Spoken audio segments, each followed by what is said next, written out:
We've got the dragons. We've got a couple of dragons over here. There's Deborah. Hello, Deborah. And Kelly. Hello again. Look at this. Do you watch Dragons Den? It's a great show. I love it. I love it. It's nice to know that even though they're multi-millionaires, they don't mind a free ticket for something. I like that. It's better. That's how you stay rich. We've got Danny as well. Where's Danny Kerr? There he is. Danny Kerr from the England rugby team. Lovely stuff. They said to me, oh, we put some celebrities at the front, you know, for you to take the mickey out of. I said, oh, lovely, who's there? He said, Danny Kerr from the England rugby team. I went, yeah, I'll pick on him. Yeah, great. And we've got Heidi. Where's Heidi as well? We've got Heidi over there. Hello, Heidi. Heidi, you'll remember from the Sugar Babes, of course. You were always my favourite Sugar Babe, which is saying something, because there was about 240, if I recall. At one point, they were Britain's third biggest employer, after Tesco and the NHS. Applause to our celebrities for joining in.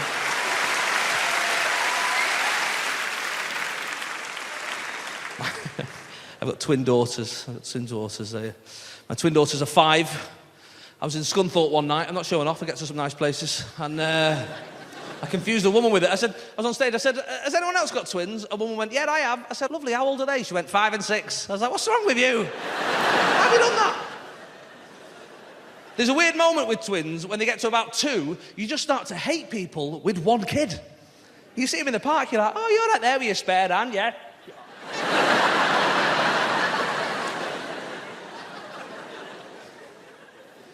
They love getting up early, my kids. My God. 5:45 every morning, no matter how much stuff I put in front of their door. Daddy! Look, I don't love you till 8, okay? That's how my brain works. I mean 8 a.m, not the age of 8, that'd be a bit harsh, wouldn't it? 3 more years, you get hugged now. Go on, get out. Get out in the garden where you live. It's hard. Don't get me wrong, there's some beautiful, beautiful moments with children. There's some great moments. This happened recently, right? There's a moment with your children where you look at them, and it seems obvious, right? It seems obvious, but there's a moment you look at them, and they do something so like you, that you realise for the first time, this little human is just a mini version of you. You've created a mini version of you, and it's magical, and it sounds obvious, but when it happens, it's brilliant. I was in the park with my daughter.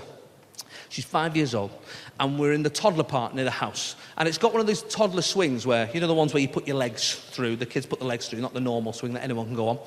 And we're stood next to the swing, and there's a girl trying to get on the swing. She's about 14. She shouldn't even be in the toddler park. She's quite a big girl, right? Just, you know, like a big girl, right? She's fat, right? I don't want to say that, but she's fat. Anyway, she was trying to get in the toddler swing. And it was a bit annoying, but, you know, we're British, and we queued and waited. And I said to my daughter, I said, sweetheart, do you want me to ask this girl to get off the swing? She's showing off to her friends in the corner, this girl. And my daughter assessed the situation. She saw the big girl trying to get in the tiny swing. And she said, no, Daddy, I'd like to see what happens.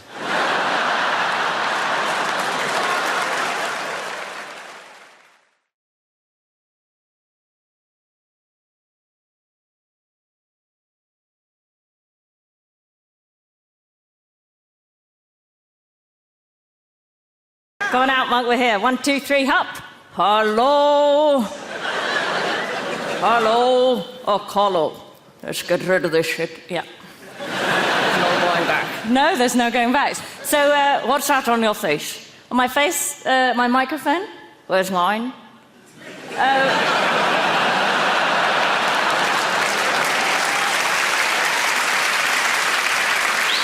You haven't got one, monkey. Well, that screws up the illusion.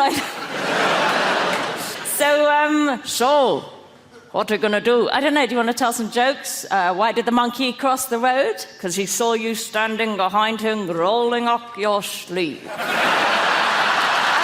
horrible. I'm sorry about that. I want freedom from you. Really? Yeah, I hate this vicarious life. I don't even have my own problems, I have yours. I can't sleep at night, I'm so worried about your mortgage. I'm sorry, I want freedom. I have of late, what wherefore I know not, lost all my mirth. For gone all casting of exercise. Indeed, it goes so heavily with my disposition. What's this? Oh, I don't know, just some shit I wrote when I was locked in a room with a typewriter. Weird. So, no, just I want freedom, you know. I want to be like you. Hoo-hoo. And I think you need to go kung-ho. Stop expressing yourself through a third monkey. It's weird.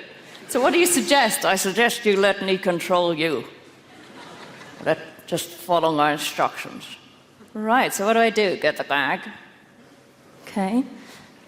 Here it is. Now what? Get in the bag. Get in the bag. Okay, put me in the bag. They'll miss you. It's okay, I'll still be here. Because she's shit without me. What do I do now? Put me in now. Take your hand out of me. Okay.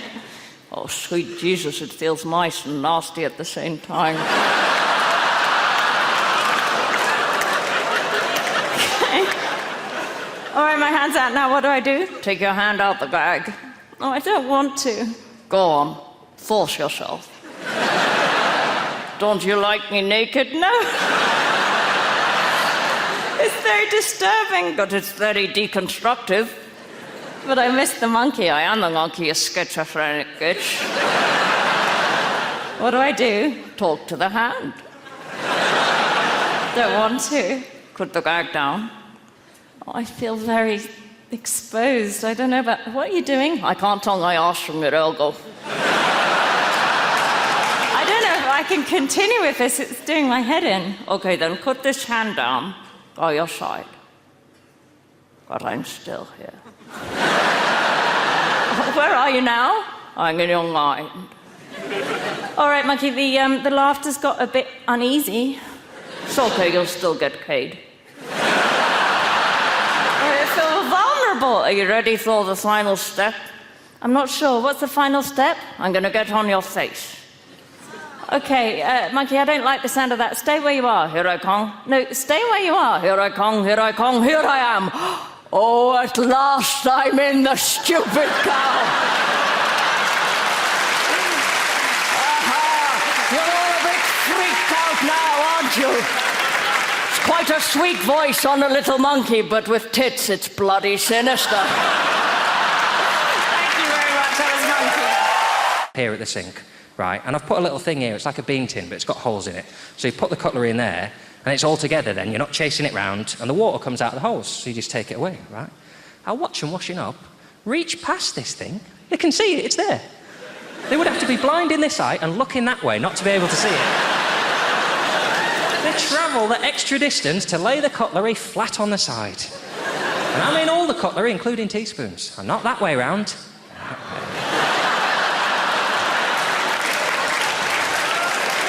So that a little pool of shitty water dribbles down into the teaspoon so that it looks like it's already got soup in it. And then they'll walk over to the cutlery drawer, and all I ask, you just put the cutlery away however you like, as long as it's forks on the left, knives in the middle, spoons on the right.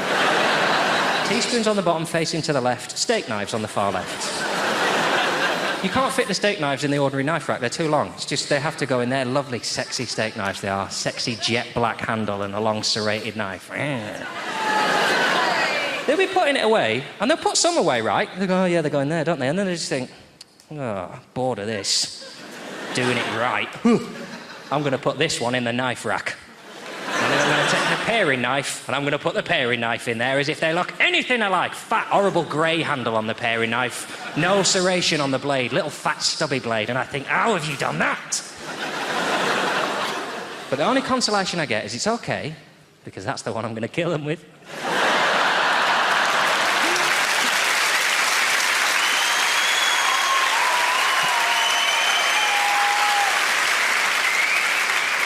I'm going to grab that knife and I'm going to sneak up to their room in the middle of the night. I'm going to go, hello, it's the fairy. And he's tooled up. I'm going to stab you now with this steak knife. You know, that's actually a paring knife. So you do know the difference!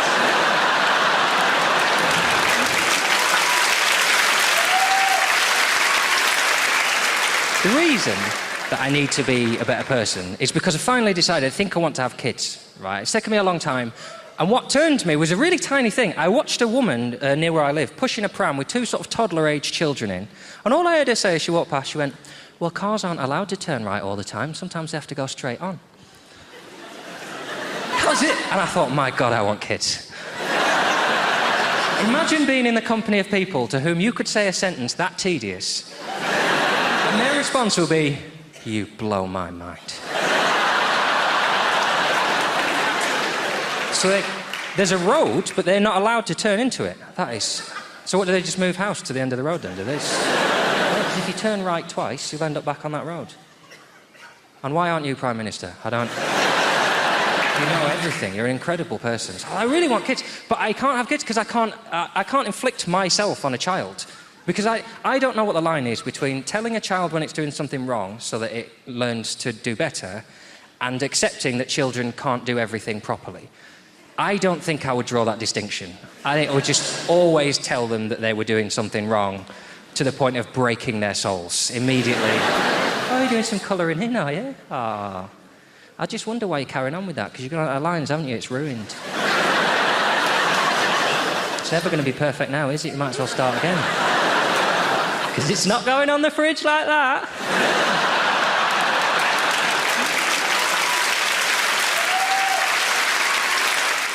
My eldest daughter bought a boy ointment recently for the first time, and I think it's quite safe to say that I reacted rather badly to this incident when it took place. She brought the individual in question into the house that I paid for with money I earned. Right, Dad, this is Billy.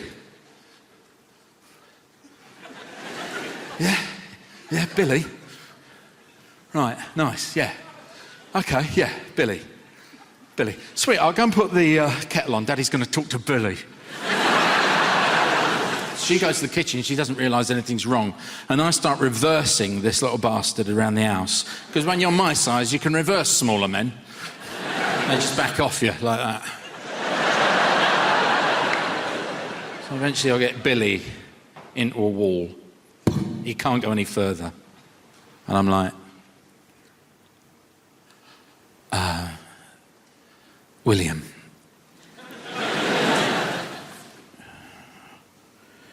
If you as much as touch her, I will cut you. At which point, young Billy started crying. But that is 6-year-olds for you, because they can't really, you know?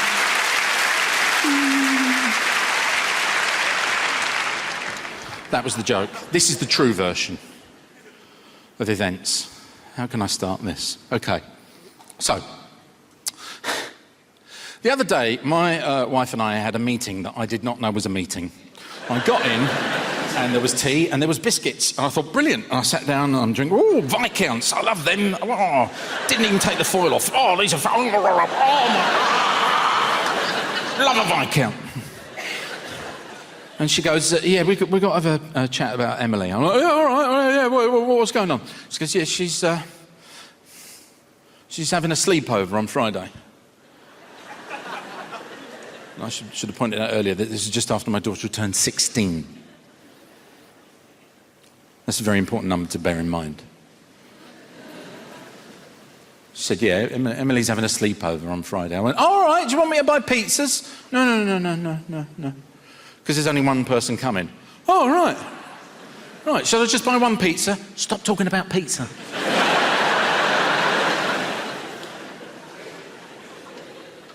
She's having a sleepover and it's Stephen. What, the boyfriend? Yeah. Oh, where's he going to sleep?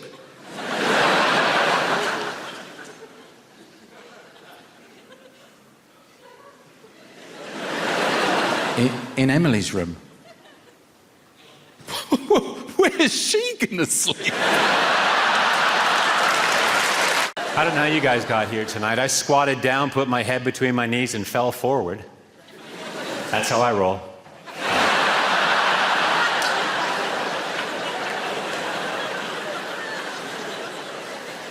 My ex-girlfriend said we can work on my bladder problem together. I said, there is no we. Now piss off. Uncle just set a new world record by getting 27 pigeons to land on him. What a ledge. They should make a statue of that man. You'd like that. Does my wife think I'm a control freak? I haven't decided yet. She used to hate that joke. And now she loves it.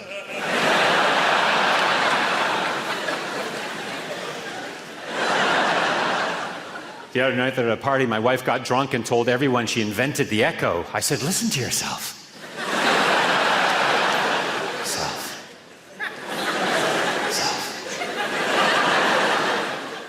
Fat people block the pavement. There's no getting around it.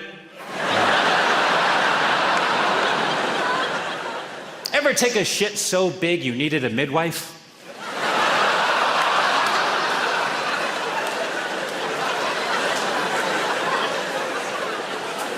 Me too.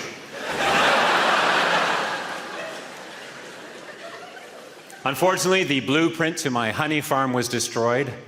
I have no plan B.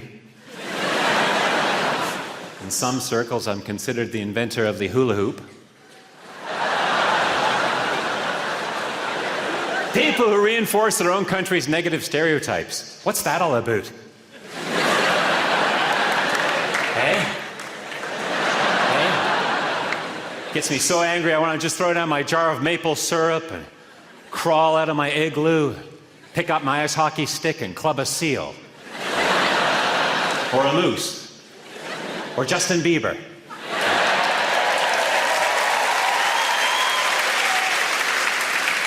You're welcome. Canada has the fewest number of pretentious people to speak Latin than anywhere else in the world, per capita. I'm talking Saskatchewan, Manitoba, etc., etc. Vis-a-vis New Brunswick. I don't think Spartacus is Latin, but it gets me a couple of laughs, and that's why I'm here. People say I have the legs of a dancer, but until they find the rest of the body, the cops got nothing on me, man. Someone recently called me a shameless self-promoter. Me, Stuart Francis. .com. I'm described as being dismissive and having a limited vocabulary.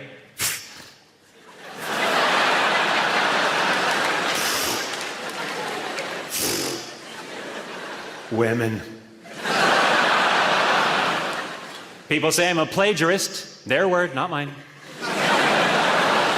I've been called irritating, not once, not twice, not 3 times, not 4 times, not 5 times, not 6 times, not 7 times, not 8 times, not 9 times, not even 10 times, not 11 times, 12 times, not 13 times, and finally, not 14 times, not 15 times, not 16 times, but a grand total of 17 times, not 18 times.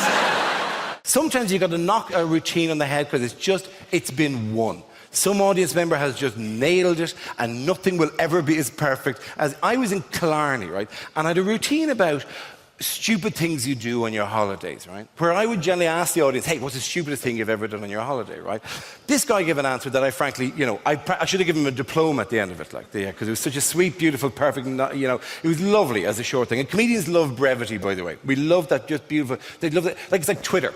I love Twitter, mainly because it's allowed up to 40,000 people to contact me directly and tell me I look like Gru from Despicable Me. And that's been amazing for me. We love a bit of brevity, right? So I'm chatting to this audience. And look, tell you, I'll give an example. I would ask the audience, what is the stupidest thing you've ever done on your holidays? Just throw out the first line of it. Stupidest thing you've ever done on your holidays.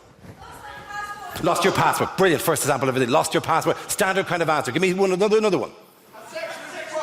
Had sex with a man.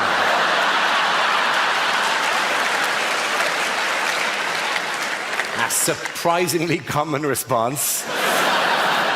and if you're gay, actually not that weird at all. It's grand. So lost the password, has sex with a man. Give me one more for the hell of it. Bit by a donkey. That's very much the stupidest thing that donkey did, rather than you, if the truth be told, right? So lost the password, has sex by a man, bitten by a donkey. It's a hell of a night out, right? It's a fantastic single evening. If you could roll that into one story, you were in the game here, right? That is fantastic. They're all good answers, right? But they could have happened anywhere, right? With respect, you could have lost your passport at home, you could have a sex with a man anywhere you want. It's on your phone, Grindr, check it out, right? You could go to Blackpool and have sex with a donkey, or be bitten, not have sex with a donkey.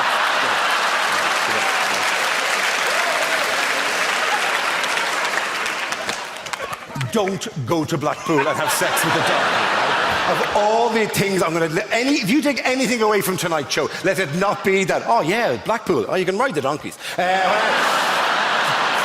nothing, it's fantastic. It's out of season, you know, they're not getting much work. No.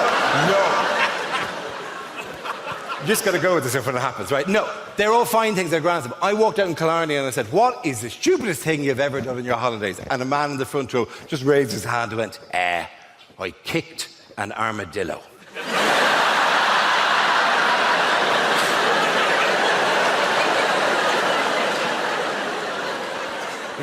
Why did you kick an armadillo? And I goes, I don't know. He just walked out in front of me.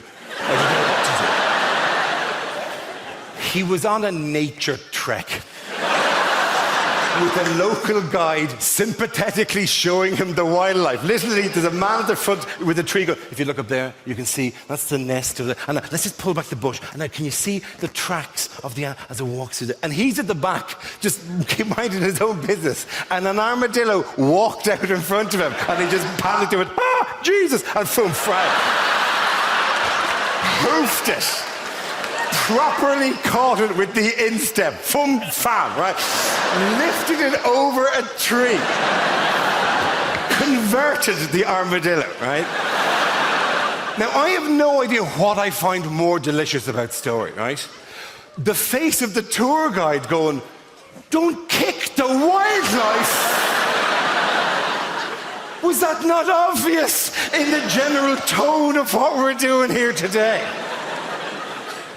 Or the armadillo going, this is a bad day for it.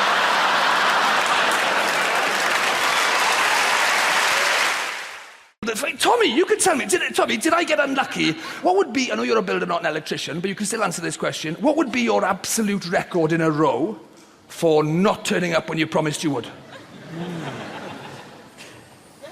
4. 4. God bless your honesty.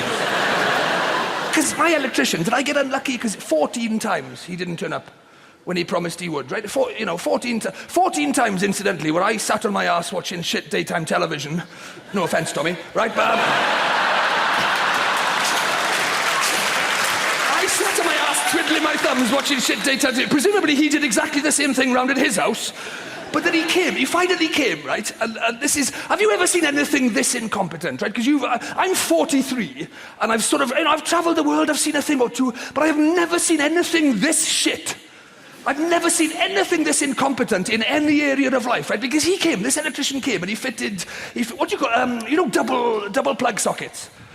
He fitted 15 of those, right? 15 of them, all around the lounge in the dining room. 13 of them, Tommy, are awesome. Awesome, some of the finest plug sockets you'll ever see in your life. Beautiful pieces of work. 2 of them, however, are upside pissing down, right? How is that even possible? How have you ever seen... I've never seen an upside down plug... Literally, the switches at the top, you push it in. Half the light switches are on the wrong way round as well, right? But I thought I can live with that. I was going to complain about that until I saw the plug sockets. I'll leave it go, right? Because it's not the end of the world. Some of them are on when they're up, some of them are on when they're down, or whatever. It's a bit inconvenient, but they all still work until you come to change a light bulb, and then it's Russian roulette, frankly, right? I let it go. I let the light switches go. We've all seen that before, right? But I'd never seen upside-down sockets, so I rang him, right? And the conversation I had with my electrician is in my anger management diary, right? This is the conversation with my electrician because he's put 2 plug sockets upside down in our lounge. I rang him, right? This is the electrician. I rang him. I said, this is a bit awkward, but you seem to have fitted 2 of the plug sockets upside down. Do you know what he said, Tommy? Are you sure? said, I think so. Yeah, I'm pretty sure. I mean, let me just check. Oh, hang on, my girlfriend's just come in. Her head seems to be roughly the same height as mine. Her eyes are above her mouth, and when we drop things, they fall towards our feet. We seem to be the right way up, mate. This is a genuine question from my electrician, Tommy. A genuine question. Would you prefer them all the same way up, would you? I think I would. I'm sorry, I'm old school. What can I say? I can't help it. And he's always on the front foot. He's one of those people, you know, he'll never take a criticism, this guy, right? Because he's like, what do you want me to do about it? He's on the phone. What do you expect me to do about it? I said, well, it seems to me you've got two choices, right? One involves you popping back to the house and turning the two sockets round. Right? And the other one involves you trying to persuade the entire world to start living upside down, doesn't it? But I should point out, if you do decide to go down that second route, it could actually involve a lot more work for you in the long run, right? Because once you've travelled the world spreading the topsy-turvy gospel according to St. Pissing Nutjob the Inverted, right? You'll have to bounce back here on your head and redo the 13 sockets you put on the right way down in the first place.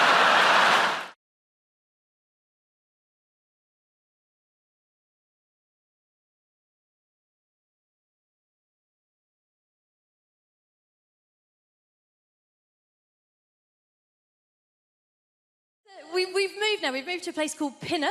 We only moved to Pinner because the estate agent said to us, he said, oh, Pinner is a lovely part of West London. West London. We get Welsh telly. It's not London. It's not London, but it is very nice. One of the things I like about where we live is it's very multicultural. I think that's one of the brilliant things about London. I think multiculturalism is something we really have to fight for. Like the school my kids go to, it was very easy to pick a school for my kids because obviously we just picked the one with the highest ceilings. But the school they go to, it's a really nice school and it's very diverse. Like we have a mum's night out once a month and all the mums from the school go and there are women there from every economic background, every race, every religion, and we have a fantastic time and the Muslim mums drive us home.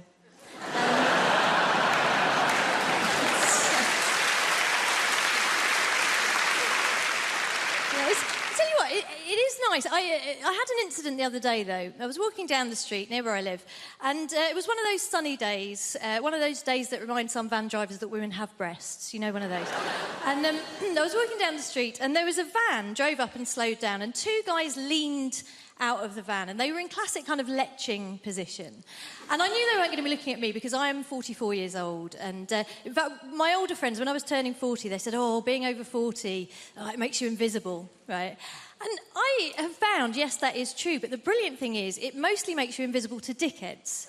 So it's not really a problem, it's a superpower, if anything. So I'm walking down the street, these two guys are leaning out of this van, and I see they're leching, but they're looking past me at a younger woman, a woman in her 20s, who is walking alongside me. And these guys do the classic thing. They lean out of the van and they gave this woman a very detailed appraisal of her anatomy. You know, they covered all the main areas in bullet-pointed form, very thorough. And then they went on to suggest what I can only describe as a smorgasbord of activities they felt they would enjoy indulging in with her were they not under pressure of time to get to the next plumbing job. So they did all this and they drove off. And naturally, I turned to this woman and I said, oh my gosh, are you okay? That was horrific. And she said, no, I'm fine. It happens all the time. And I thought, yeah, it does when you're in your 20s, doesn't it? And we were chatting about how silly it was as we walked down the street. And then we got further down the road and the traffic had slowed down and this van had come to a stop. And I think a few years ago I would have just left it, said nothing. But this year I thought, you know what, if I'm going to be invisible, you know who else is invisible? Ninjas. I'm going to be a bloody middle-aged ninja. I'm going to strike, right? So I went up to the van and I just leaned in and I said, oh, hi, guys. Listen, sorry to bother you. I just wanted to say thank you so much for what you did back there because my son here has been undergoing a very difficult gender reassignment.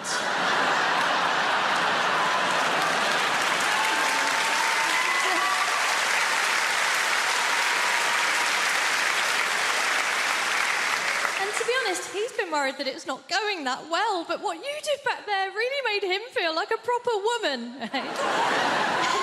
Thank you. I was delighted with myself as well.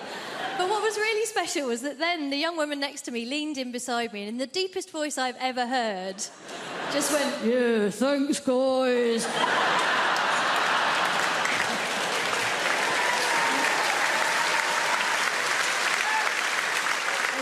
It was a beautiful moment. Obviously, it wasn't perfect. The only thing that could have made it perfect would have been if the guys in the van had said, actually, if your child is undergoing a gender reassignment, it's incredibly insensitive of you still to be referring to her using the male pronoun. They didn't do that. They just called us slags. I get concerned about the message that we send, young women a lot on TV and, in the media, because right now we live at the height of materialism, where it's suggested to young girls especially that you can indulge the most depraved man as long as he's rich. This is evidenced by the franchise 50 Shades of Grey. Has everybody here seen 50 Shades of Grey or read it? Okay, some of you are shaking your heads. Fine. I will give you a quick plot summary of 50 Shades of Grey. I will be paraphrasing in this monologue, by the way. Is everybody ready? Yeah! Here is 50 Shades of Grey, abridged by Dame Baptiste. Hi, I'm a pretty naive American young girl who doesn't know about sex, even though I have access to the internet and my friend's a journalist.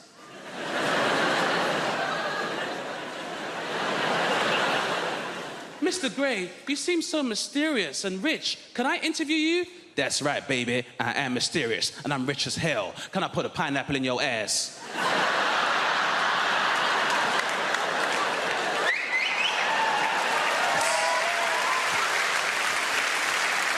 Some other stuff happens, but that's pretty much it. It's fair. Unfortunately, we live in a time where, materialism is encouraged, Do you guys remember the song No Scrubs by TLC? Yeah, great song for the ladies. Not so fun for the unemployed male. That was not a fun song to hear when I was younger. You remember how that song used to go? If you live at home with your mama, oh yes, son, I'm talking to you. If you live at home with your mother, they're talking to you. What if I'm a full-time carer? I'm supposed to leave my mother lumbered with bedroom tax, then go live with a bunch of strangers and pay somebody else's mortgage, then have those strangers question my life choices, which my mother already does, but I get rice and peas when she does it. Sitting in the passenger side of his best friend's ride, trying to holler at me. Sitting in the passenger side of his best friend's ride, trying to holler at me. I'm sorry, if me and my friends are concerned about our carbon footprint, I'm not entitled to find love? If you don't have a car and you're walking, oh yes, son, I'm talking to you. If you don't have a car and you're walking, they're talking to you. So we're supposed to leave our houses in 4 separate cars, knowing full well petrol prices are at £1.25 per litre in some stations. Then if you go into London, you're paying a congestion charge 4 times. If you're going out of London, you're paying a toll charge 4 times. Then wherever we get when we're going, then you gotta pay a parking charge 4 times. And if we're all driving, then guess what we can't do? We can't drink, because when you all take separate cars, there's no designated driver, TLC. Which means when we finally do get to the club, because of all the traffic, because there's 4 cars adding to that traffic, we gotta drink water and sparkling water, then pay club prices for fruit juice. So I'm paying £7.25 for a cranberry juice, and we've been planning this night. The Mars DLC!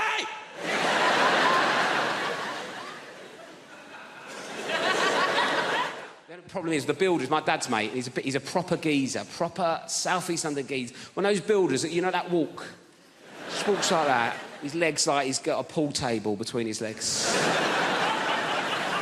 And he walks like that, and also he's got those really thin jogging bottoms.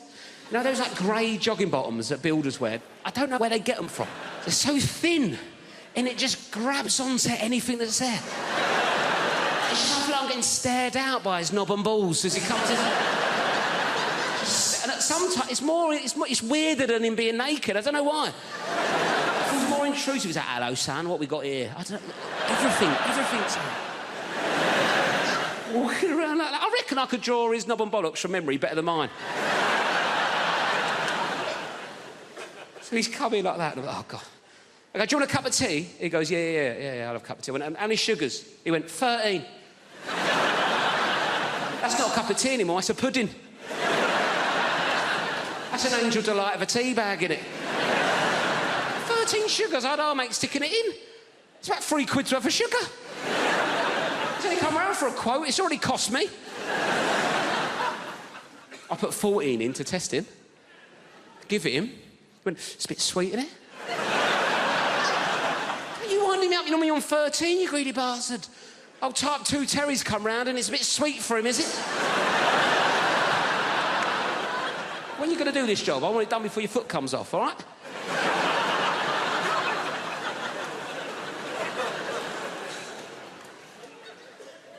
Anyway, I had a Kit Kat in the fridge, right? I thought, right, let's get him back on side of Kit Kat, right? He's into sugar. I like introducing people to new things, see if he wants a Kit Kat. 4-finger Kit Kat. Like, how would you eat a Kit Kat? 4 fingers? I've said that wrong, haven't I?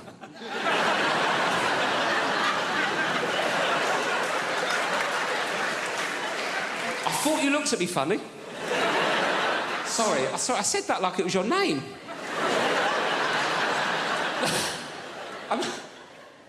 I meant to say... I don't know what I meant to say. I meant to how would you eat a 4-finger Kit Kat? But I went, how'd you eat a Kit Kat? 4 fingers.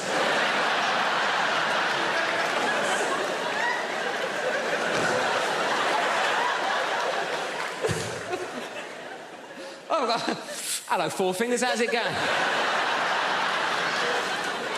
Who needs thumbs, eh? Me to smoke by the looks of things. Sorry about that. Not an ideal nickname for a young lady, is it, really?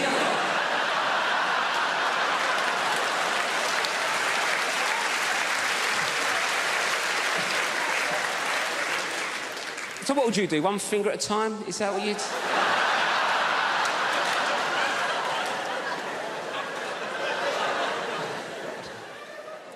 Should we start again? Sorry, what's your name? Anita. Nice to meet you, Anita. Sorry for calling you 4 fingers. Anyway, Anita, how'd you eat a Kit Kat? That's what I was going for. 1 at a time. 1 at a time, right. 1 at a time's a normal approach to a 4...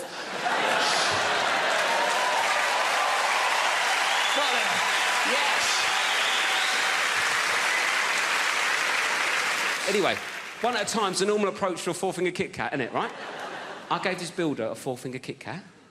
He picked it up, put the whole thing in his mouth at once.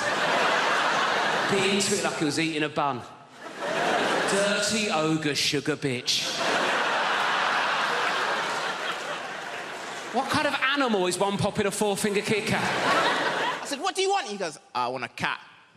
And I said, a cat? Nah, I'm not going to buy you a cat. No one gets a pet for Christmas.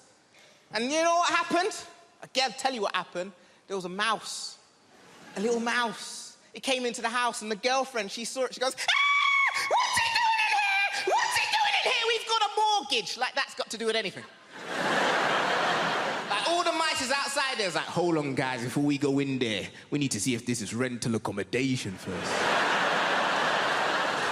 Yo, fam, put that cheese down. We haven't seen the tenancy agreements yet. It might be a hoax, right? It don't work that way. So she was like, Marlon, we need a cat. I said, I don't want one. She said, Marlon, we need a cat. So we compromised and we got one. So we went to this place. Where they hold all of the cats in the world. And I walked in there, I was like, I want a cat. And the lady said, that's not how it works, sir. I said, please. She said, no, what it is, we need to interview you to see if you're fit to have a cat. And I started panicking. At this point, I said, listen, right, lady, right, listen, right, between me and you, I've got a son. I said, human being, 8 years old, and he's not dead. And she looked at me, she was like, yeah, you can have a cat. She brought us up the stairs, man. When she brought us up the stairs, I've never seen so much cats before in my life. There was more cats than people in this room right now, right? And they were there, different shapes, different sizes. And my girlfriend, she got drawn to one cat, which was like blue and grey. I've never seen a cat like this before, a blue and grey cat, and his whiskers were out and the tail was up, and she walked over to the cubicle. where the little cat was, and she put her hand right up against it, and the cat came along and he put his paw there. And it was like they were touching. And she was like, I want that cat. And the lady said, no. She said, why? She said, well, that cat, it can't live with children. And my girlfriend looked at me like to say, fuck the kid. I want that cat. The lady said, no, you can't have that cat, but we've got some cats that is suitable for you, but they're in this corner over here, and she walked us into this corner, ladies and gentlemen, and all of the cats in this area here were black cats. Yes, and my paranoia, that went off straight away. I was like, hold on a minute, we can't have that over there, but we can have any of these ones. I've got to fight racism in the real world, but also in the feline world as well. This is bloody ridiculous. And she said, this one's called Denzel. Going away with my wife, she does this thing, right? If you get her in an airport, I'm not allowed to have my own passport. It's embarrassing. It's embarrassing. I'm a 40-year-old man. I get to passport control. They say, you got your passport, mate? I'm like, no. I'm not allowed to carry it. Apparently, I'm not mature enough. I don't know what happens, man. The moment you get near an airport, she becomes like some sort of Russian people trafficker. Do you know what I mean? She's like, I must have all the passports. You cannot handle passport. You are too stupid for passport. I must keep all passports in zippy clear travel document folder, huh? Alongside printout from TripAdvisor. But you may carry the bags. I'm like a peasant boy for the day. Oh, thank you, master. Thank you very much. Yes, it's a real honor for me to carry your bags, you know. 11 pair of shoes for 3-day mini break is a good idea, huh? Yes. Maybe you will become a centipede while we are in Egypt. Who knows?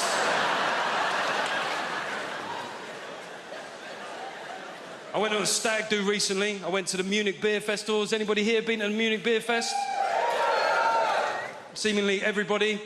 How many days did you go for, mate? No days. Got deported on arrival. We went for 7 days. We got there on a Monday, right? We had 6 straight days drinking, Monday through Saturday. And on the Sunday, we said, we've got to do something different, right? So we went to Dachau concentration camp. Yeah. It was a weird shout. There's no getting away from it. Could have gone go-karting.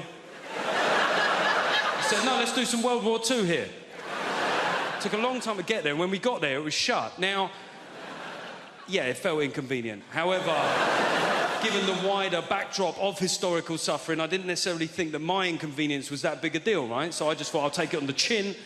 But we had a mate of us called Tim, and Tim started popping off at the German security guard. He said, mate, it's a Sunday, yeah? It's a big tourist day.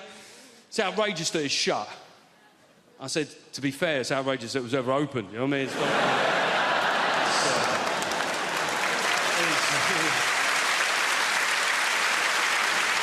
It is weird that you're making this about you, Tim, to be honest. People say dumb things, though, don't they? I was having a beer with my mate Wayne the other day, and Wayne likes to tell you where he was on the occasion of big historical news events that happened within our lifetime, right? So I mentioned 9/11, and Wayne went, 9/11, remember where I was that day? I was like, don't care where you were. I don't see how it's relevant. I don't see how your whereabouts on that fateful, terrible day will form some sort of meaningful historical footnote, Wayne. I'm being honest here. He looked hurt.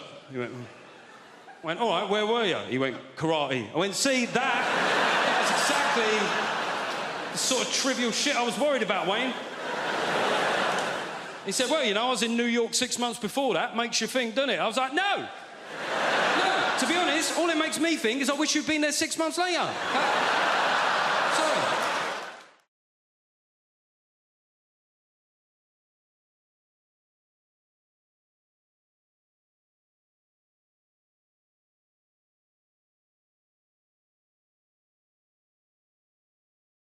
I've got the memory of an elephant.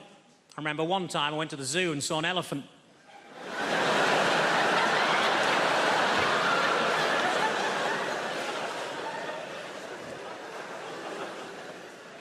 I was disappointed to find that Dunkirk wasn't actually a biography of William Shatner.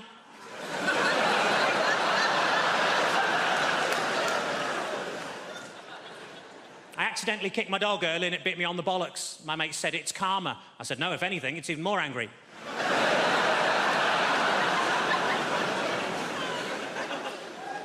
I tell you what always catches my eye, short people with umbrellas.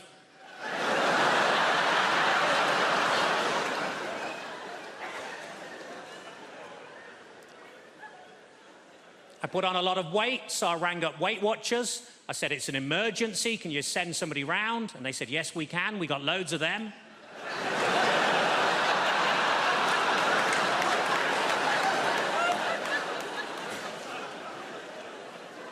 I was actually thrown out of Weight Watchers for making sarcastic comments at the weekly weigh-in. As you can imagine, I accepted the decision with huge grace, because they threw her out as well.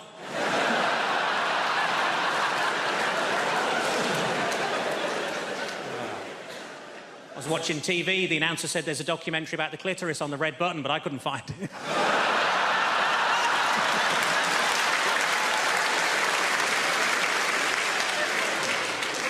I was in a fancy lingerie shop. I said, are these knickers satin? He said, no, they're new.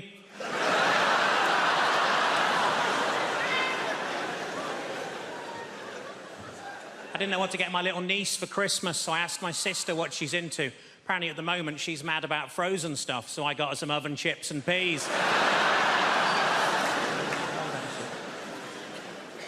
It's been a tough week. I got myself a memory foam mattress and now it's trying to blackmail me.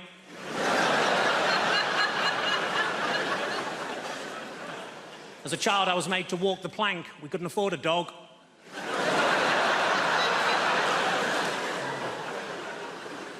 I went on a positive thinking course. It was shit.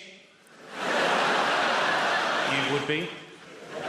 And it was half empty. The area in a Nando's between the front and back door is called the peri-perineum.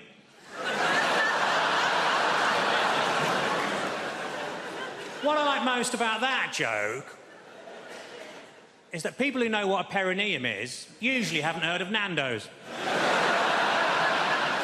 Ironically, there's only a very small overlap between the two.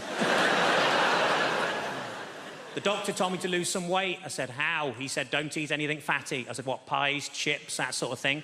He said, no, just don't eat anything fatty.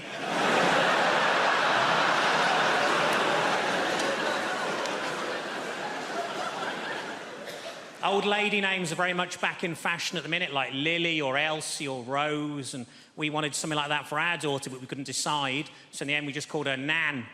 So we shall grow into it.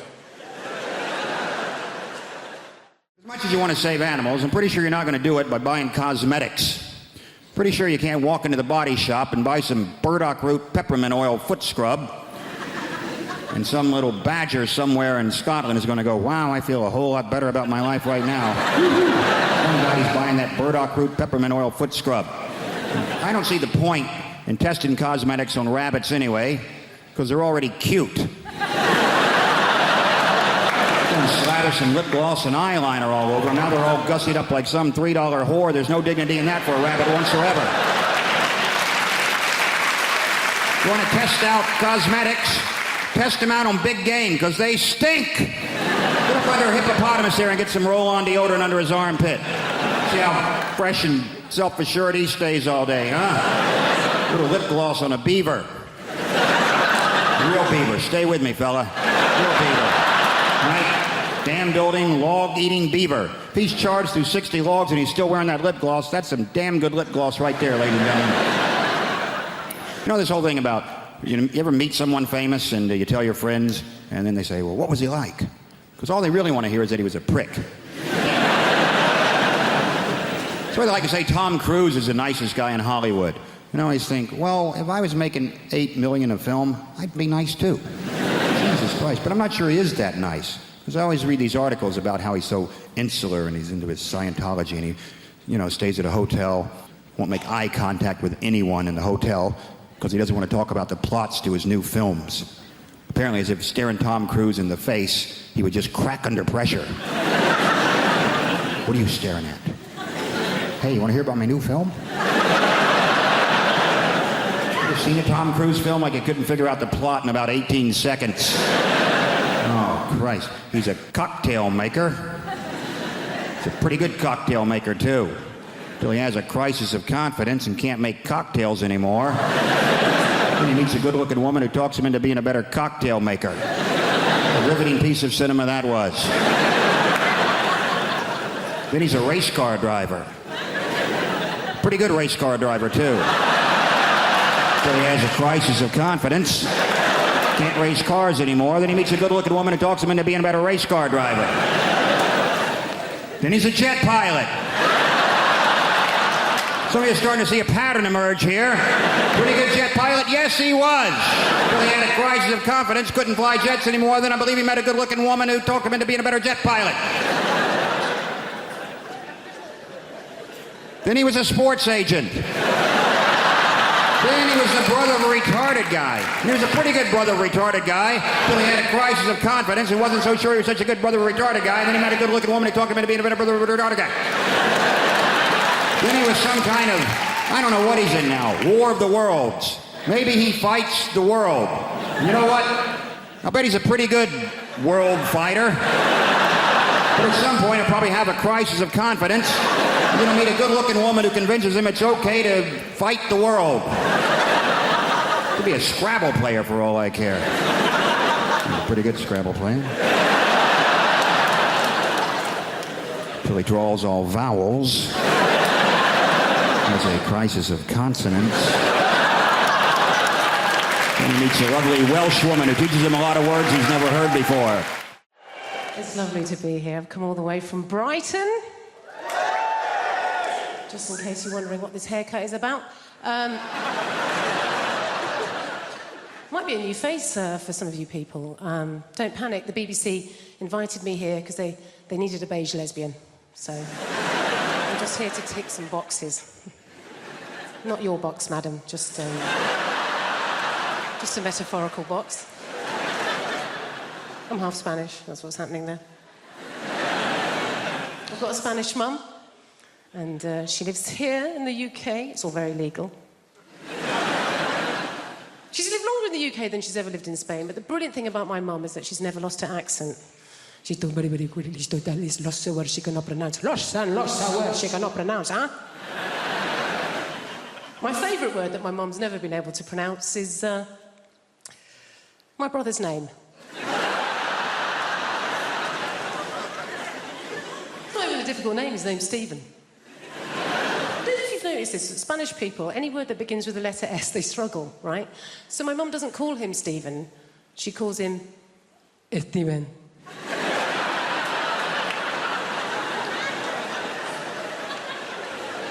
What's his name, Mum? Steven. Is it? Isn't it just Stephen? Even if I know his name is my son, it is Steven! You don't want to mess with my mum. She's not like British people here in this country. We can be quite passive-aggressive, can't we? She's just very aggressive woman.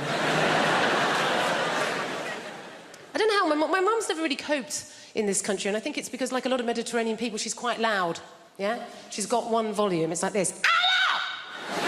How are you?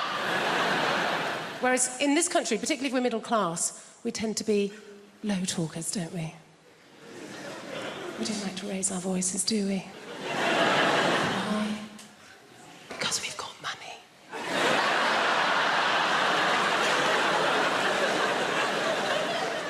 And we just assume that if you are raising your voice, well, you're probably poor. Or worse, foreign.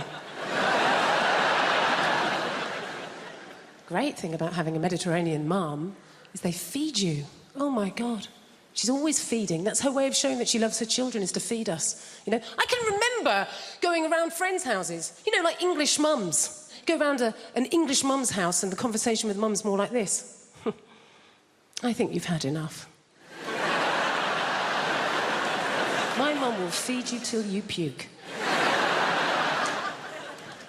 Anything can be going on in my life and my mum will relate it back to a meal that she's cooked. Do you know what I mean? Like, so good or bad, particularly if I'm depressed. If I phone up my mum and I've had a terrible day, yeah? I phone up my mum, conversation always goes like this. Oh, Jennifer, my God, I'm so sorry to hear that you're having a hard time right now. But you know what? Don't worry, okay? I made a soup. Come home. You sound hungry. I made a chicken carne, made a lantagine, made a casserole, Jennifer. I made some tortillas, some paellas, some curry, Jennifer. You love curry, maybe some meatballs, some pork ball, beef ball, aniseed ball, banana ball. You're a lesbian. You don't eat enough balls. Please, come home. Eat my balls. They say it's hard, you know, bringing kids up is difficult. They say kids these days are influenced by these new hyper-violent computer games.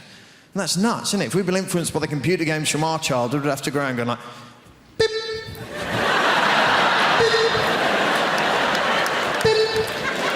rubbish, wouldn't it? No one would play with that kid with beep, beep. Can I be in your gang? No, you're a bit weird, mate, to be honest. Imagine being influenced by Pac-Man. You'd have to, like, walk round in a darkened room munching pills and listening to repetitive music.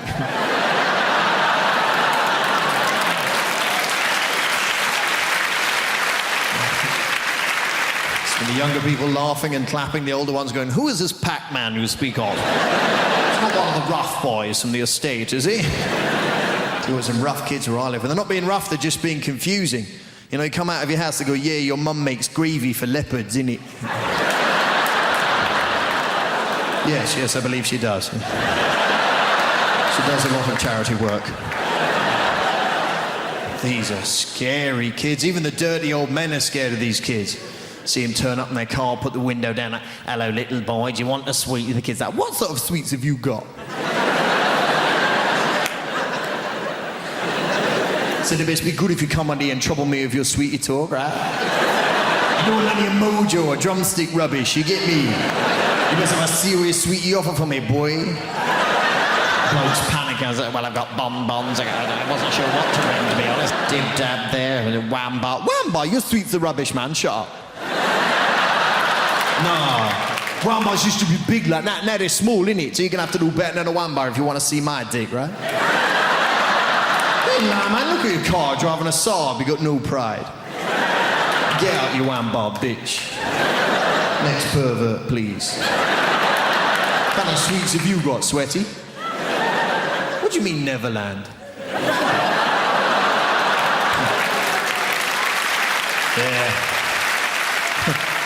But we live in exciting times anyway, you know. It's very exciting being in London, you know. The Olympics. Fantastic. We didn't really want the Olympics till we heard France might get it. The British people are, oh no, all that running and jumping. It's not really for us, is it? When is it? No, I'm busy that week. What? France are going to get it? Bollocks, we'll have it. Only in London would we have to have a poster campaign saying back the bid. No, fuck off, it'll be rubbish. Don't you think that's a bizarre response to that question? Like, would you like the oldest, most historically significant athletic competition the world has ever known, attracting athletes from every known nation on the face of the planet to come here and perform at the peak of their abilities in the very city where you live? Most British people go, where will we park? You know, because it's all residents round here. There's others going, no, man, the tubes will be packed, you get me? People getting on the underground with, like, javelins and shit. No. Coming in the escalator with a shot put, health and safety, boy. And there's a whole other section of British society going, you what? The Olympics? Let a load of foreigners in? Ones that can run and jump and swim, you let them in, you'll never fucking catch them. Huh? Place to be overrun with Lycra refugees. You're having a laugh, ain't you, mate? They'll peel them little numbers off their jackets. You watch them, they're sneaky. I read about it in the Mail. And this is what I'm talking about, the assumption that if you're in a place like that, you obviously are the help. Okay, example 2, that's it, white people. One more example, and then we're moving on, right? I'm on tour in the UK. I'm going up to Leeds. All my team was already up in Leeds setting up the theatre. I'm travelling with my tour manager and best friend, Lila, also a black woman. So I go, you know what? That's Lila. I go, you know what, Lila? Let's not drive. It's a long drive. Let's get a train and go up in comfort. So we rush down to the train station. I buy us 2 first-class tickets. There's a train leaving, so we jump on the train. Train takes off. And we're walking through the train towards the first-class carriage. We walk into the first-class carriage. This white woman is sitting at a table. She looks up, she sees us, and at the top of her voice, she shouts, this is first class! Now Lila goes, what the fuck did you say? And I hold Lila, no, Lila, no. No, I just grab her by her collar. No, Lila, no. No, Lila. No, Lila, no. No. Watch me humiliate this bitch just with my mouth. Come back.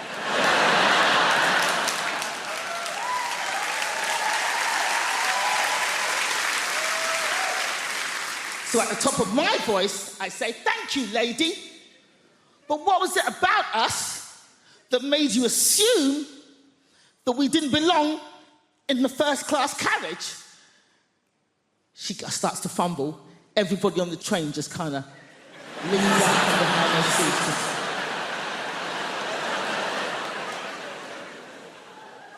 And she gets flustered. She's like...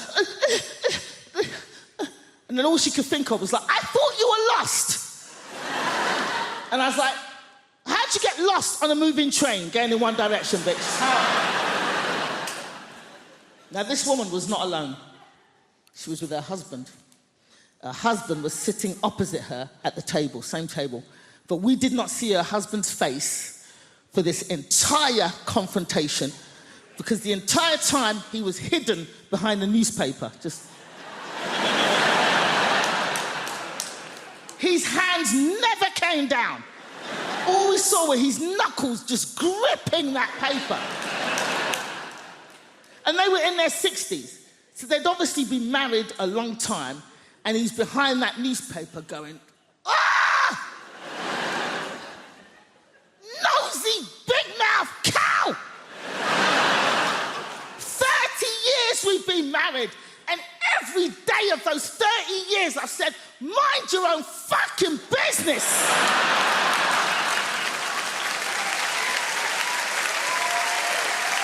Shit! And now we're both gonna get beaten up by these 2 black boys.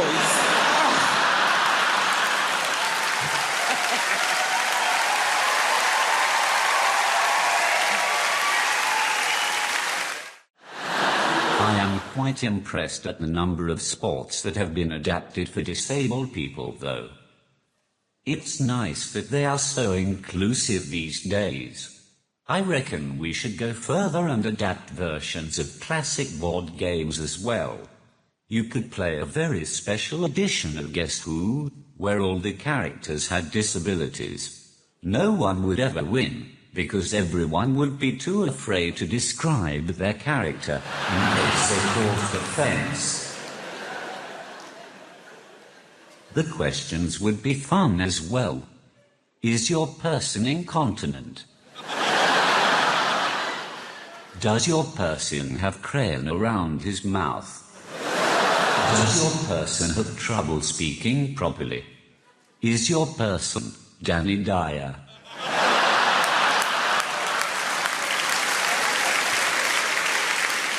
You could also have a disabled version of Monopoly, where every space is just free parking. Speaking from the personal experience of a bloke with a disability, I think that the dating game is much harder for people like myself. I've tried speed dating. That didn't work. By the time I'd typed out a sentence, it's time to move on to the next person. And I'm not looking for sympathy either. I'm just using emotional blackmail to try to get someone to sleep with me. I'll be in the bar afterwards, if any of you are interested. Yes, even you, sir.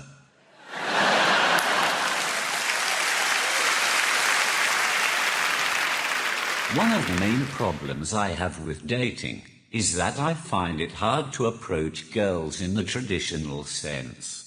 I don't have the ability to chat up a woman. When I meet a girl, I have to type them up. And that just sounds wrong.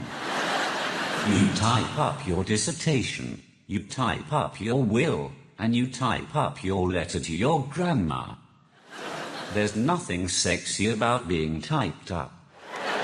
Even if there was, when you're typing excitedly to a woman and accidentally spell something wrong, autocorrect is a ducking nightmare.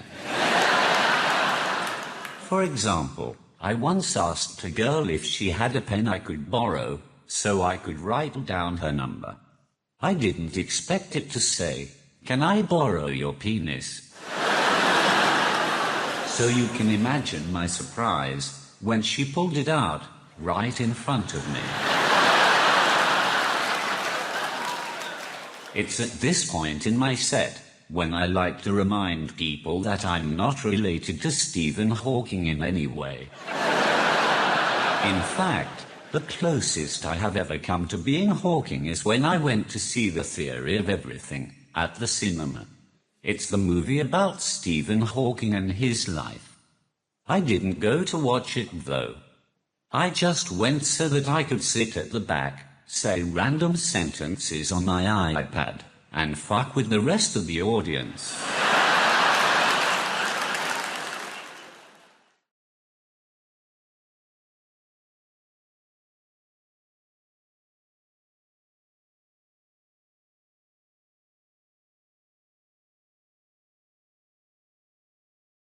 I actually haven't been well recently. Stop it, honestly, I don't want to talk about it. But if you insist, I really haven't, though, so that's why I'm delighted to get here today. I was rushed to A&E recently with terrible abdominal problems, just hideous pains all up and down my tummy and around my sides, and I was rushed to A&E. And for about 3 hours, I thought, and anyone here who ever read a magazine as a teenager will know what I mean, especially the girls, I thought that I was about to have a surprise baby. Do you know the way there's those stories in the magazine going, well, everything was normal, nothing was different, everything was regular. Well, then I went to the toilet and I looked in the toilet and there was a baby in the toilet. I had a surprise baby. There was always that, and that's when I thought it was. But you'll be happy to know that actually it was, I'm bringing sexy back, a gut infection. A gut infection. But the worst part of the whole situation was that the doctor in A&E was really, really handsome. And I think doctors who are handsome should be struck off. I really do. I wanted someone with a sort of mashed potato head that I could feel at one with. But instead, this man was really handsome. He said to me, what seems to be the problem? And I was like, well, doctor, my problem is that I'm too cute. Cheers me. I mean, how could I tell him that I thought I was having a surprise baby or else I was waiting for a poo? I mean, you couldn't, you know... And once we find out which one it is, do you want to go for a drink? It's really quite terrible. But by the way, you might notice that I talk quite fast. And if I'm honest, it's not really going to slow down too much, so you'll have to sort of jump on the Venga bus of enthusiasm and beep the horn with this one. I think that the reason I talk quite fast is because I was brought up in the countryside, in the deepest, darkest countryside, where there was no one for miles and miles around. Just this giant expanse of land with no one to talk to. And it was very, very lonely. You'd have no one to speak to during the day. I mean, a very backwards existence, lads. Like, our clothes are made of mud. Our hats were made of leaves. We had no access to things like pot noodles.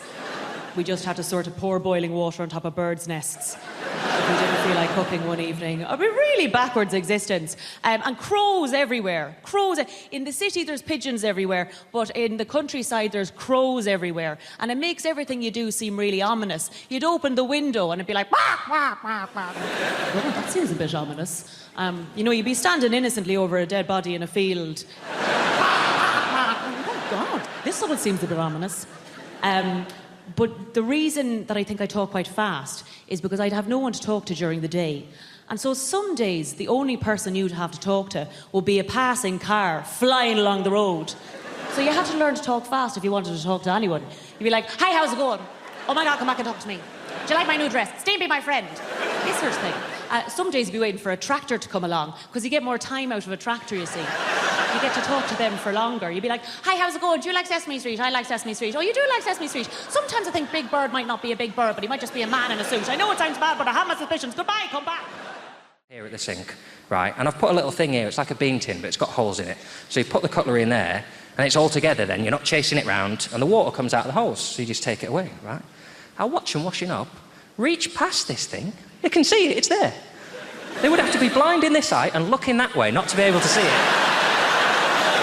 They travel the extra distance to lay the cutlery flat on the side.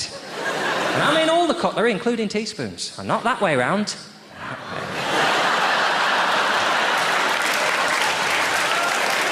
So that a little pool of shitty water dribbles down into the teaspoon so that it looks like it's already got soup in it. And then they'll walk over to the cutlery drawer, and all I ask, you just put the cutlery away however you like, as long as it's forks on the left, knives in the middle, spoons on the right. Teaspoons on the bottom, facing to the left, steak knives on the far left. You can't fit the steak knives in the ordinary knife rack, they're too long. It's just they have to go in there. Lovely, sexy steak knives they are. Sexy jet black handle and a long serrated knife. They'll be putting it away, and they'll put some away, right? They go, oh yeah, they're going there, don't they? And then they just think, oh, bored of this. Doing it right. I'm going to put this one in the knife rack. And then I'm going to take the paring knife, and I'm going to put the paring knife in there as if they look anything alike. Fat, horrible grey handle on the paring knife. No serration on the blade. Little fat, stubby blade. And I think, how have you done that? But the only consolation I get is it's okay, because that's the one I'm going to kill them with.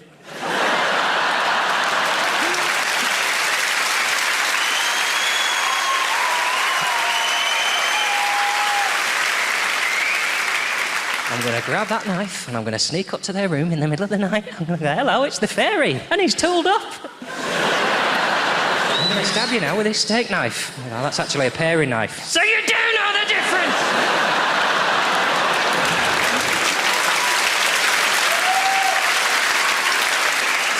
The reason that I need to be a better person is because I finally decided I think I want to have kids, right? It's taken me a long time.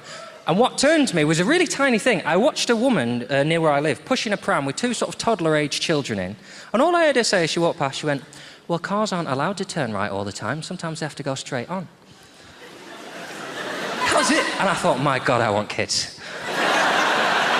Imagine being in the company of people to whom you could say a sentence that tedious, and their response will be, you blow my mind. So there's a road, but they're not allowed to turn into it. That is... So what, do they just move house to the end of the road then, do they? If you turn right twice, you'll end up back on that road. And why aren't you Prime Minister? I don't... You know everything. You're an incredible person. So I really want kids, but I can't have kids because I can't inflict myself on a child. Because I don't know what the line is between telling a child when it's doing something wrong so that it learns to do better and accepting that children can't do everything properly. I don't think I would draw that distinction. I think I would just always tell them that they were doing something wrong to the point of breaking their souls immediately. Oh, you're doing some colouring in, are you? Ah. I just wonder why you're carrying on with that, because you've got out of lines, haven't you? It's ruined. It's never going to be perfect now, is it? You might as well start again. Because it's not going on the fridge like that.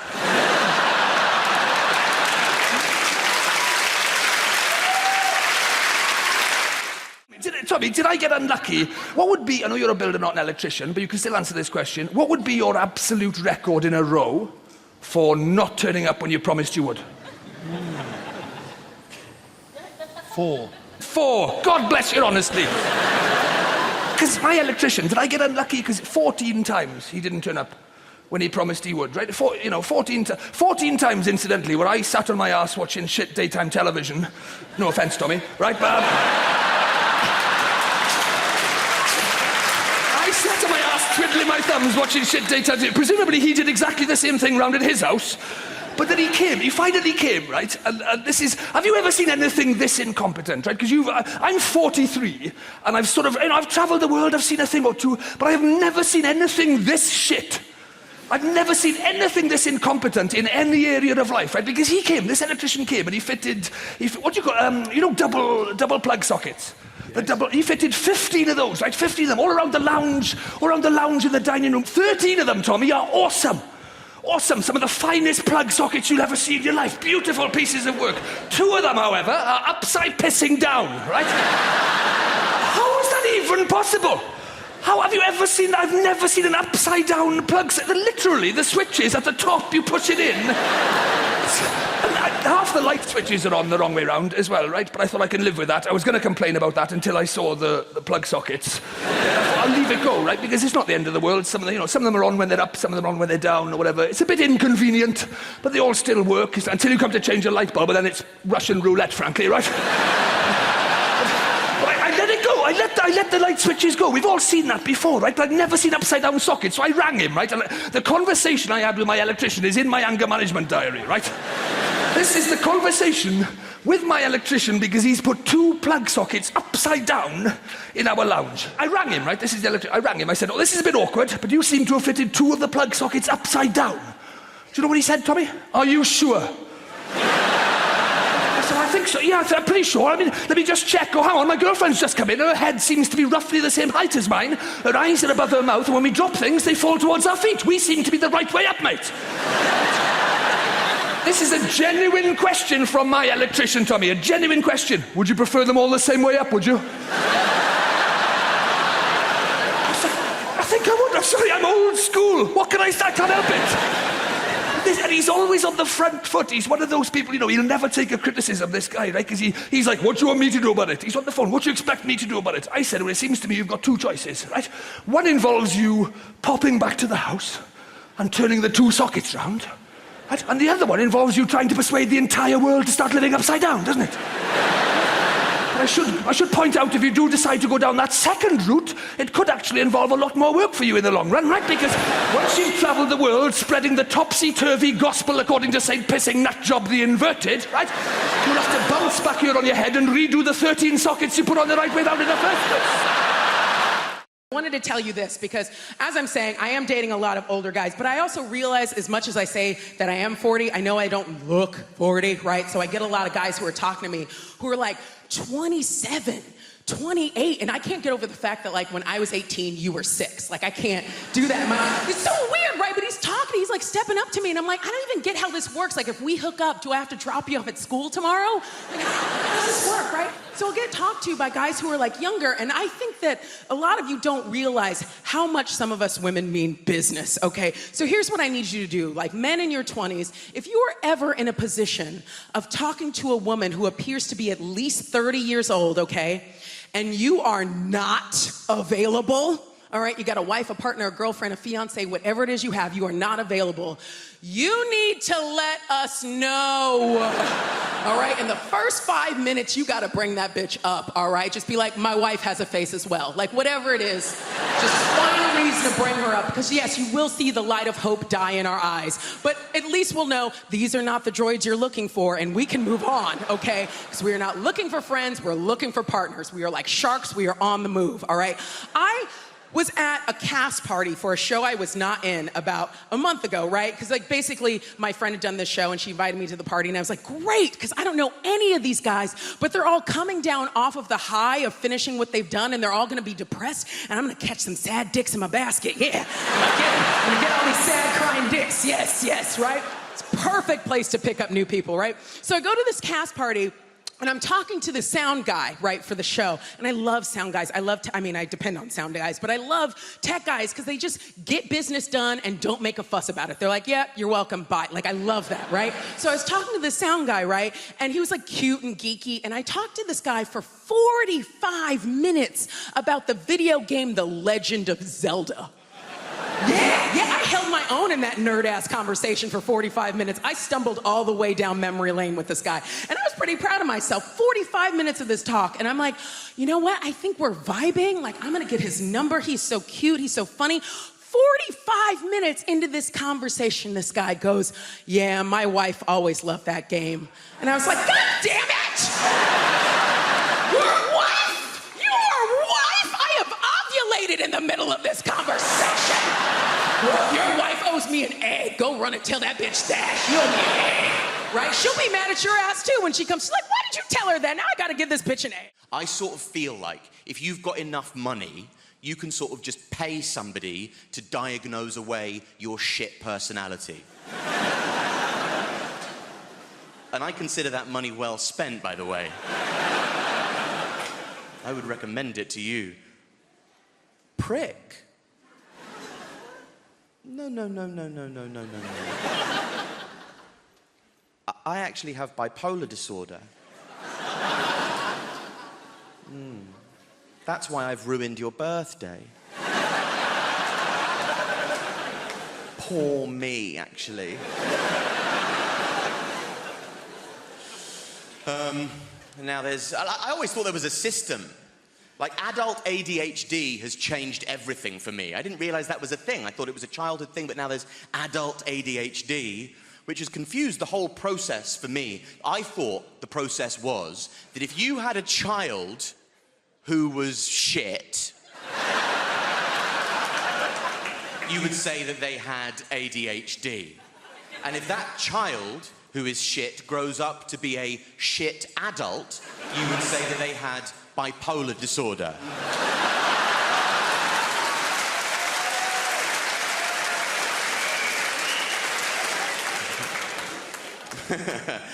Footnote, I've been diagnosed with both, so don't write in, camera people.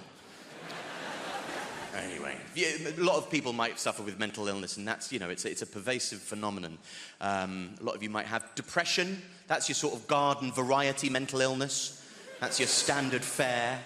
And if you do have depression, my advice to you and the community at large would just be to keep it in there. Bottle it up. Whatever you do, don't tell me about it, because I don't care. I don't care if you're depressed. I'm bored of it. I just don't want to hear about it. And I just can't be. And also, it's just not a good thing. If you have depression, don't tell me, because as somebody who suffers with depression, you should know how pervasive depression is, that many people suffer with depression. So if you tell me that you have depression, that might make me depressed. And that doesn't really feel like a problem halved, does it?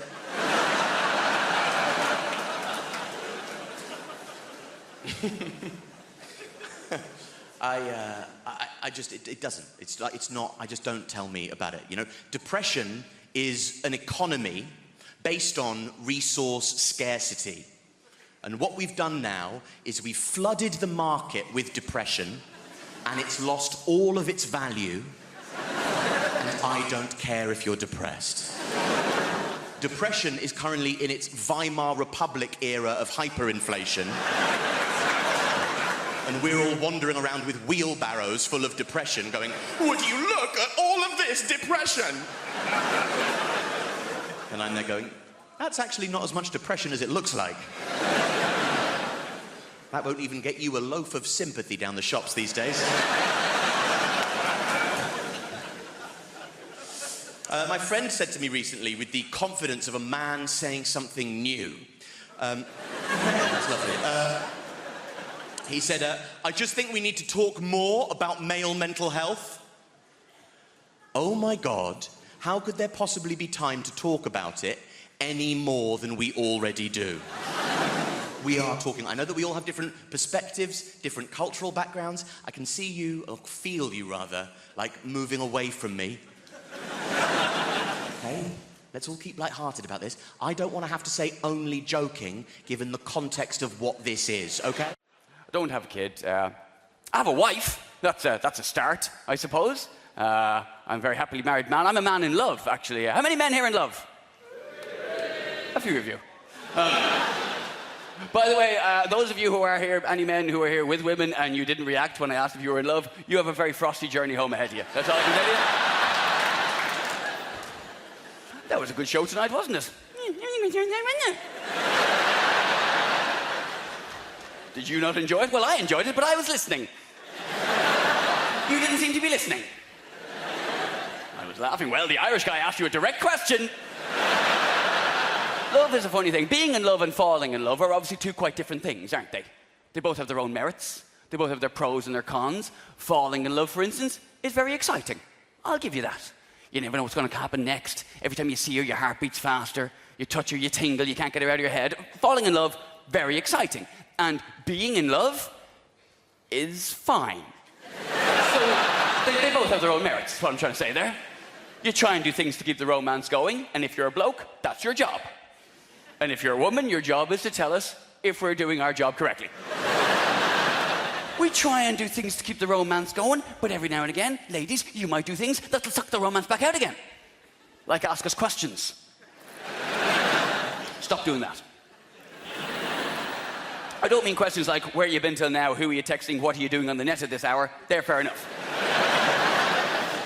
I mean questions like, what are you thinking?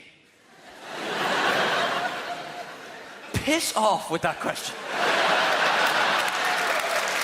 What are you thinking?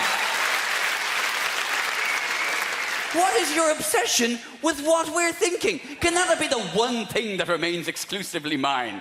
We share everything. The house, the bills, the friends. Can the content... No, I want that too. Come on. Why can't you women show us men the same courtesy and consideration we show you and not give a shit about what we're thinking? Why can't you do that? Because do you want to know the honest answer to that question? As soon as you say to your man, what are you thinking? Do you want to know what he's thinking? He's thinking, shit, better think of something to say, I've been thinking. That's what he's now thinking. Whatever he had been thinking before you asked that question, no matter how reasonable or innocent the thought was, it has gone now.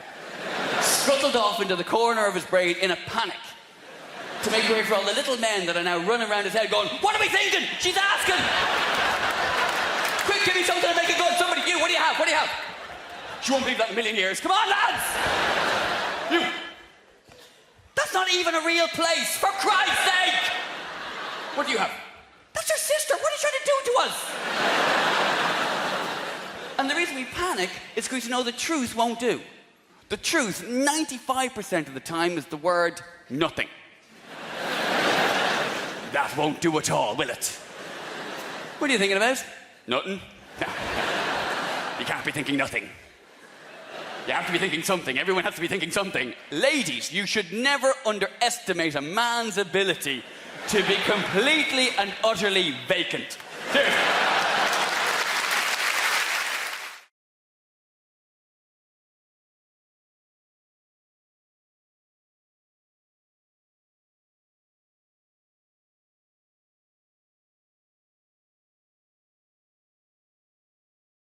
It's hard to be a woman, you know, like a lot of women right now, we're posting naked or almost naked pictures online to show how confident we are.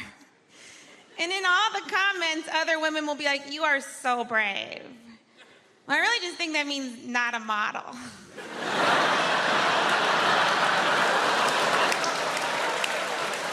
Also, it's not brave. There's no soldier looking down at that picture being like, oh, what a brave lady. You know, a man posts a naked picture, he just loses custody of his kids. And if showing your weird body's brave, then the guy that masturbated in front of me on the subway is very brave. Because he had a real weird body. And he was making weird faces.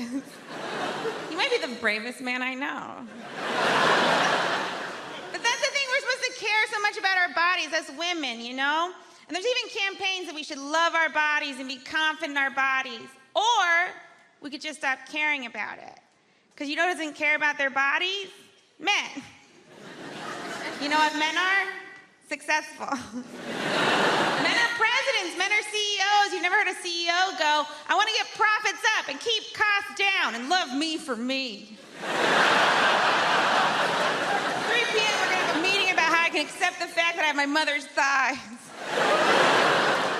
You know who should care about their bodies? Men. You have weird bodies, men. You're gross. Your balls are gross. I've never seen a guy like, oh, I can't wait to get his pants off and see that weird bag of stuff between his legs. What is it? It's like when you go to a haunted house and you stick your hand in a jar, you're like, please be grapes. Balls seem like a real god whoopsie. It's like when you're putting together furniture and you got a couple leftover screws and you're like, well, those were supposed to go somewhere. I guess I'll hang them from a satchel. Even the name sounds like a mistake. What are you gonna call him? Scrotum. Okay. This is how you knew Dad didn't care about balls at all. Everything else important, he covered in bone. Balls, he was like, let them fly. You are so lucky we get our faces near them. If a woman puts your balls in her mouth, you should pay her a lot of money. And not in like a prostitute way, and like a, I don't know how else to say thank you. This is a very nice thing you just did to me. And you didn't get any pleasure out of it. There's not a single woman that's like, that's what does it for me. You were more of a saint than Mother Teresa for that. There's no way she ever did it. I get one wrinkle, my career is over. I had to put paint on my face just to leave my home. And you guys get to walk around those wrinkly, dangly bags of crap. You should have to put makeup on them. Or at the very least, googly eyes. I don't know if it'd be better or worse, it'd be fun. He's happy, he's sad. He lost his boner. And I don't know how we ever let you guys get away with calling our boobs saggy. Your balls are saggy. You should wear a bra. And you make it fancy.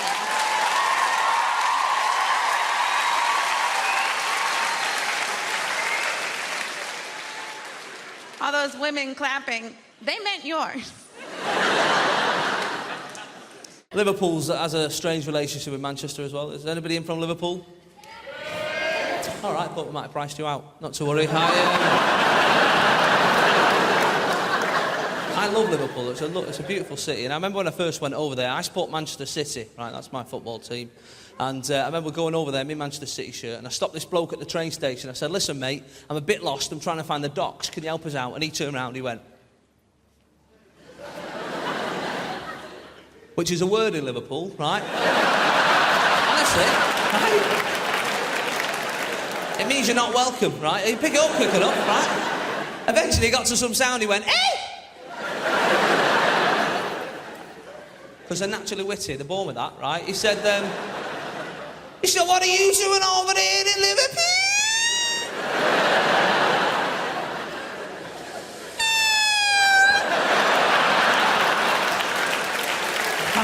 I love him. I do. Now, at that stage, you're tempted to say calm down, but that makes things worse, right? You don't like that. I was very brave, though. I looked in the eye, I said, listen, I asked you for directions, officer. You are bang out of order, mate.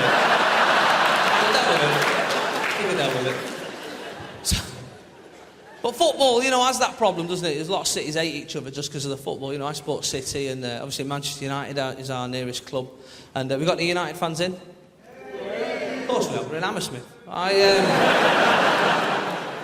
There's always a United fan. Every gig I do, there's a United fan. They're like rats. You're only ever 3 metres away from one of the bastards. Everywhere you go.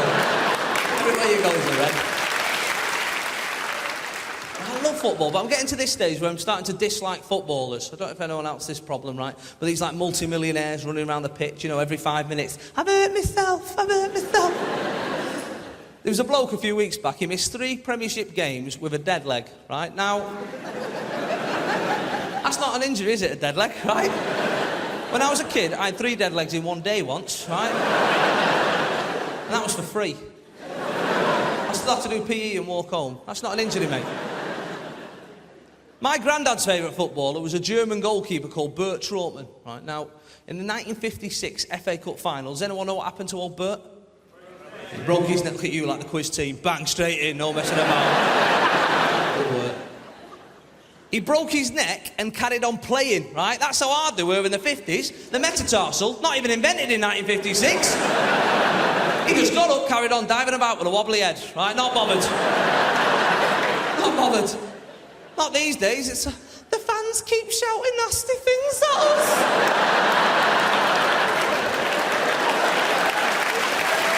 Me up. It's right, isn't it? And I'm there in the crowd watching, thinking, do you know what? You're on 60 grand a week. If I think you're a knobhead, I'll tell you, right? And that's the way it should work, because if I was on that sort of money, I'd take it as well. Do you know what I mean? I'd stay an extra half hour at the end of the game just to take it. You're a knobhead? Yeah, I don't know. See you next week, lads. God bless. Your mum's a knobhead. Yeah, but you should see her house. See you later. Who's the winner? You do a thing in the UK called pre-drinks. Pre-drinks, all right? Some people call it prinks because they don't even have time to pronounce the whole word before they get on it, all right? Pre-drinks. I had no idea what it was. I had to ask my friend. I was like, Di, what the hell are pre-drinks? He said, Ignacio, it's great. We drink at home before we go out to go drinking. I said, that is the stupidest shit I've ever heard in my life. I said, why would you do this? He said, you know, just to warm up to get ready to go drinking. I said, that doesn't make any sense, all right? You don't do it for anything else, do you? You don't go, we're going to go to the cinema, pop a fucking DVD in before we go to the cinema. Makes sense. Just fire up the old Netflix and do shots of popcorn. Is it made before we go down to the cinema? Craziness. Everything revolves around booze, okay? People in this country start drinking around about 13, 14 years of age. Does that feel about right? 13, 14. Some of you, depending on where you're from, younger, some of you older, all right? I get that. But I came over, I visited as a teenager, and I found out the way it works, all right? I was trying to fit in, and they were like, right, what we're gonna do, we're gonna go down drinking in the park, all right? We're gonna go drinking in the park as teenagers, all right? I was like, right, they go, right, we're gonna steal booze from our parents, and we're gonna go down the park, all right? I was like, okay, no problem. So I showed up to the park, all right, feeling like Jason Bourne or something in my backpack, and I think, pull out the stuff, all right, what's in there? They were like, what the hell is Rioja?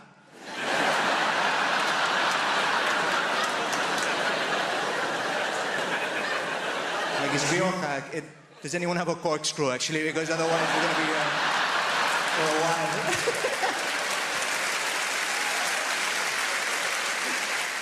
The thing is, like, kids do that, and if they can't steal the booze from their parents, what they do is they'll stand by an off license, all right? And they will wait for somebody to walk past who looks just dodgy enough, but not too dodgy, so they can offer them money and go, hey, can you go in the shop for me and pick me up some beer, some vodka, whatever, we can go down drink in the park, and that person will go get the cash, and then you go there, you get shit-faced as teenagers, it bonds you, okay? It brings you together. At least that was my experience, okay, back in the day. But times have changed, all right? I went to back where my mother's from, okay? My mother's from a little town in Wales called Pontardawe, all right? Don't know if anyone's heard of it. Tiny little town, Pontardawe.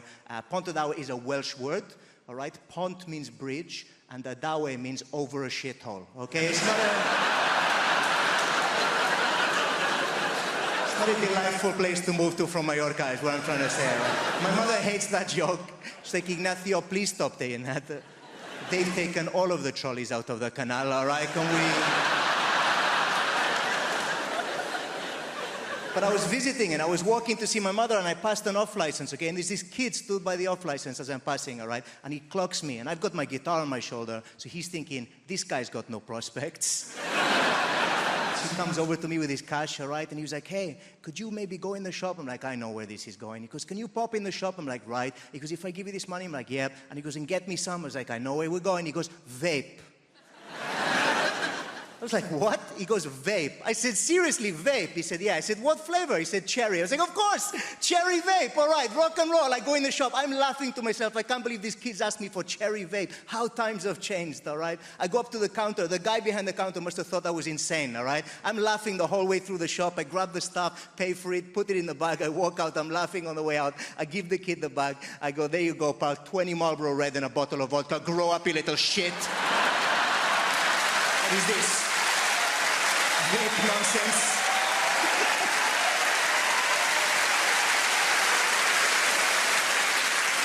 We're very fortunate. We had a wonderful time in our life. I became a dad 18 months ago. Thank you very much. He's actually 9 years old, but I've only just started getting involved. The hard work's done. I'll step in now, I think. No, he's a baby. He's a wonderful boy. It's stressful, very stressful. Not for me. For my little boy. Very stressful being a baby. His socks just fall off all day. Just start the day, you look down, his socks are off again. Imagine if you were going through that as adults. Your mental health would be in the gutter if you were going through that. I'm amazed it isn't more baby's first words when they learn to speak, not mum and dada. What the fuck's going on with these socks? Seriously. Mad being a baby. My little boy, he's 18 months old. He's got 3 xylophones. Why would anybody need 3 xylophones? There's professional xylophone players with less xylophones than this kid. I said to my wife, I said, why has he got 3 xylophones? She goes, oh, he likes to play one in the bath. That's some kind of eccentric billionaire. What is going on here?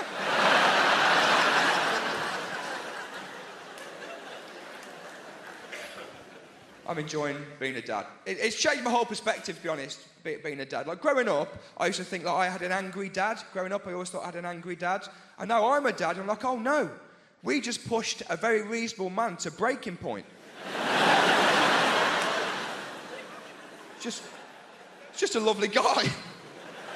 I think being a parent is a lot like eating a pomegranate.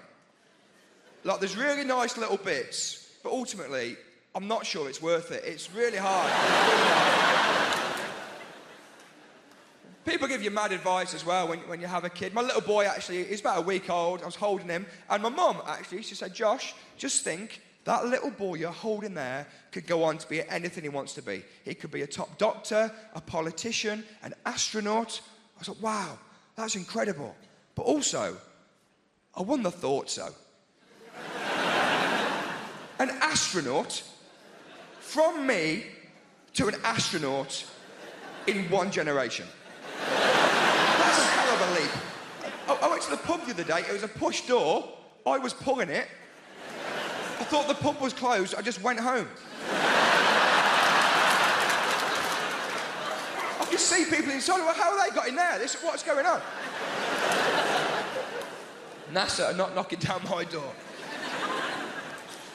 I don't think he'll be a politician either, because he's going to go to the same shit school in the Midlands that I went to. And politicians, they all go to the posh schools, don't they? And people don't like that. They say, politicians, they all go to the posh schools. I think that's okay. I think that's fine. I don't think you'd want anybody from my school being in charge of the country. Maybe this is very progressive, but I think if you learn maths in a porter cabin, don't get involved in government. I don't know. If you learn about history by watching Blackadder on a wheeled-in TV, stay out of it. I can't wait to get old. I'm looking forward to getting old. Old people can do what they like. You see any old person, they do what they like. I was on the bus the other day, this incredibly old woman got on, she went straight up to this guy who was sitting down and said, how old are you? This guy was like, 37. She said, I'm 84. Get up. I was like, oh my God, she just invented human top trumps. This guy missed a trick. He should have demanded another round. Be like, all right, old lady, what's your top speed? No chance. I think the worst thing about having a baby, without a doubt, the worst thing about the whole pregnancy, I'd say even more painful than labour, was telling my parents that I was pregnant. Because my parents never talked to me about sex. They just never did that. I mean, to be fair on them, I think they operated on a need-to-know basis, and given I had a head brace till I was 17, they thought, do you know what? She doesn't need to know. But the only time that my mum ever talked to me about sex, she once sort of in passing said, oh, by the way, when you make love to a man, put a towel down first. That's it. Both practical and disturbing. Put a towel down first. That's what she'd say. Put a towel down first. I thought, it's given me a pathological fear of sun loungers ever since. And my parents' towel collection. But I swear, I knew nothing about sex as a teenager. I think the closest I came to having sex at that time was when I was doing lengths in a local pool and a man accidentally butterflied over me. I mean, I lost my virginity so late in the end that when it finally happened, I wasn't so much deflowered as dead-headed. But I wish I was sexually confident, like in my 20s. Love to be like that. Love to be a player. You know what I'm talking about? We all know people like this, people who are going to go like, I'm going to go out tonight and I'm going to get laid. I would love to be like that. I'd love to be the sort of person who could just walk into any nightclub with my towel.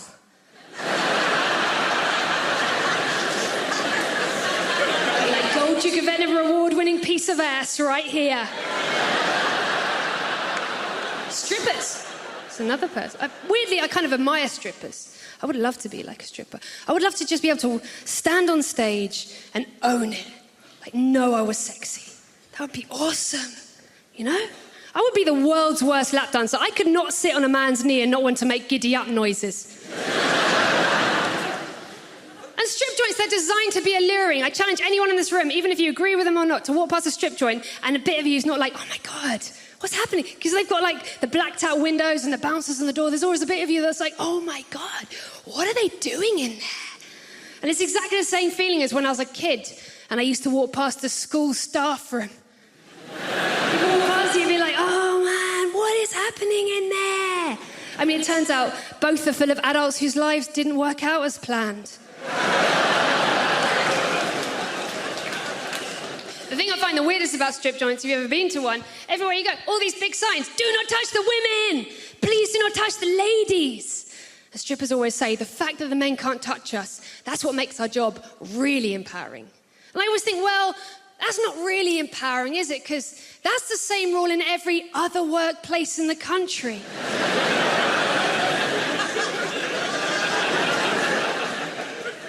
In a shop and it says, welcome to Tesco's, don't finger the staff.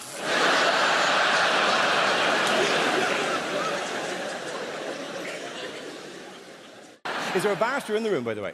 Do we have a barrister here? Yeah, so close. Who you are? What's your name, champ? Mark. Mark, what do you do? Trainee solicitor. You're a trainee solicitor. Okay, so you don't get to appear in court, do you? No. Oh, man, that's the whole fun of it, though. That would be the gas part, just appearing, just doing the walk in front of the jury. Oh, ladies and gentlemen of the jury. Now, that would be the real gas of it all. You don't get that, do you not? No. No. Oh. Here, let me find out your instincts, though. Maybe you made the right decision, right? When you get to the end of a jury, right? When you get to the end of a jury, you're walking along, no, and you get to the end, right? And the jury's here. Which way should you turn? Back on yourself. Like like this? Yeah. Yeah. See, that's why you wouldn't have made a good barrister. Just that moment there, right? If you're ever in a court, right, and you're ever representing yourself, walking along and blah, blah, blah, blah, blah, blah, blah, your instinct will be to go blah, blah, blah, end of the thing, just go blah, blah, blah, blah, blah, blah, blah, blah, blah, blah, blah. Wrong. This is the way you do it. Blah, blah, blah, blah, blah, blah. But I ask you, when you look into the face of my client there, ask yourself, is he not guilty? That's how you do it, right? You're a bit of showbiz, take it for free, right? Anyway, this psychic, this nameless psychic was on recently, this is a completely true story, was on a couple of days before me in a theatre somewhere, right? And died roaring, couldn't do it, genuinely, and to the point that the audience turned. The audience were just looking at her going, you can't do this. You're actually bad at this, right? You can't. And they started taking the mickey. I started going, give me a name, give me a woman's name. Tracy, perfect, Tracy. Let's call her Tracy, right? Tracy. And the audience started going, Tracy, what about my mother? And Tracy would go, is she dead? And they go, no.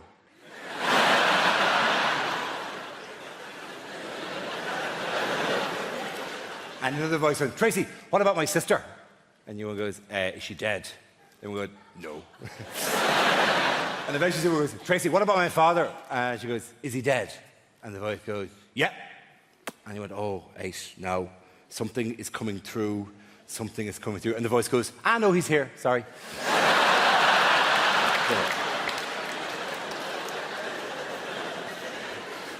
They're glorious, they're fantastic, they're fabulous people. So we had to chat with Andy, we talked to James again, we talked to Julia there. The one person I really wanted to talk to was, well, actually, was a few, but Melissa from the property shows. Where's that? Hello, how are you? How's yourself? Good to have you here. You do the property shows on BBC Daytime, don't you? I do. You do? Yeah, well, you did. What are you going to do next year? Not so much in the property now, is it? That's a kind of a topical one there, isn't it? Do you know what I mean? Like, I'm just picking, you know? What are you going to do? A show called We're Staying Here? Or, actually, the schools aren't that bad.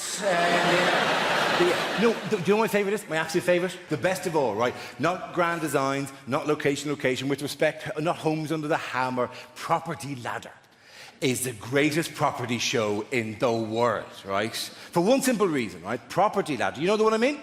Yeah. Very good. Brilliant. Best, almost the greatest television show, because uniquely, historically, it's the only television show ever that has an expert that nobody pays a blind bit of notice to.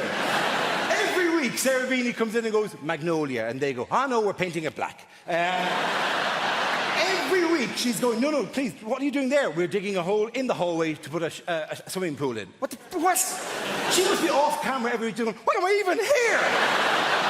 They don't even listen to a word I say. Every week I give advice and then they make a big profit and they think they're as good as me. Well, they're not. And she's in, she's out, she's in, she's out. It's a continuity disaster area, it really is, yeah? I'm not saying anything against her being pregnant, but it does kind of give away how long it takes these people to do a bit of basic plumbing, you know what I mean? In the time it's taken them to plaster the back bedroom that she's been in, she's had 4 kids in the time it's taken them to do that. Just stick her in a poncho in episode 1 and be done with it, right? Make her Mexican, she can do the accent. Come in on a donkey going, so you want to develop some property? Yeah. Perhaps you'd like to knock through the wall and make this into a separate bedroom. Yeah, that would rise you many, many pesos for you if you can possibly do that. I don't know about you guys, but I feel like it's too expensive to be dating right now in this economy, man. All my go-to moves for dating, I can't even afford them no more. I'm pissed off, you know. I used to do the Netflix and chill. That was my go-to move, but that subscription is too much right now. I can't afford it, okay? If I had to downsize, I tell girls, baby, we're gonna have to Wikipedia and chill. That's my new move right now. That's where we read the plot of the movie by candlelight. Take it or leave it. Also, bring your phone. We're using your data, by the way. You better be on gift gaff. As you go, you gotta go. Those are the rules, you know. There's consequences to that, though. I had a girl break up with me just because I didn't have money, and she got a new boyfriend. He's a nice guy, I know, because I stalk him online sometimes. He's a really nice man. Treats my girl really well. He really does. He buys her expensive handbags and things like that, and that's when I realized I can't compete, man. I can't compete with that. I never even bought this girl a bag for life, not one time. That's true. I'll be in Tesco like, baby, you better put that cheese in your pocket. We're not spending that 50p right there. These gold diggers want my plastic bags. They can't have them. That's my bag right there. I'm not a big fan of social media, man. I'm really not. Because I feel like with social media, when you break up with somebody, you can see what they're up to online. I don't like that. I prefer in the past where you broke up with somebody, you could just lie to yourself and pretend that they were still unhappy. That was a good era. I like that. You lying to yourself. You be like, man, she probably missing me all the time. She probably sad, you know. Now you just go on her Instagram and you're like, oh no, she 100% made the right decision. Good for her, man. I haven't seen her smile like this in years. In fact, she's thriving. She got 3 bags for life in one photo. She leveled up for real, bet. Congratulations to you, baby, you know. You know, when it comes to dating, I feel like the most important thing is finding somebody that you're compatible with, someone you have that connection with. For example, I used to date this girl, me and her got on really well, but there was a problem, and that was she liked dogs, right? Don't get me wrong, I like dogs too, but she liked dogs too much, you know? She liked dogs too much. She used to kiss her dog. That was weird, you know?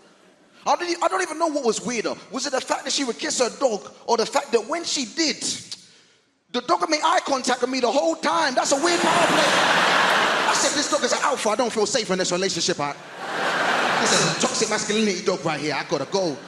I caught that dog listening to Andrew Tate. I said, I'm out of here. I can't do this no more.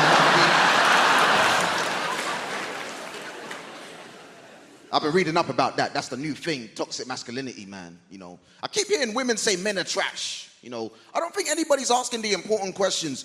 Are they recyclable? I feel like that's the kind of stuff we gotta ask. Can we make this toxicity carbon neutral? Maybe, I don't know, you know.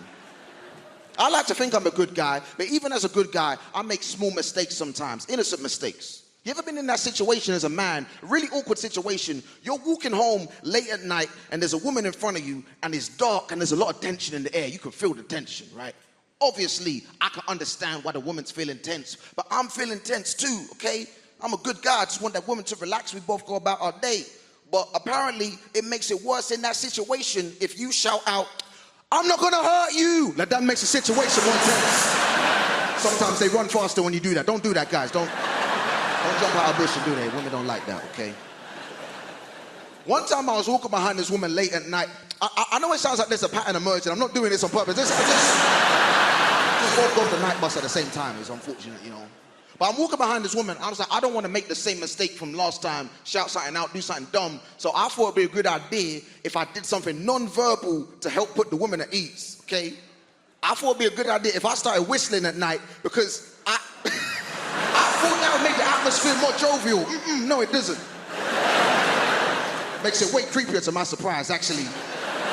Especially if you're like me and you don't even know how to whistle properly. So then you're just a guy who's blowing in the wind in the dark real slow, like... Look like a creepy dinosaur, you can't do that. Sometimes people come up to me after shows and say, I don't like female comedians. They talk about sex too much.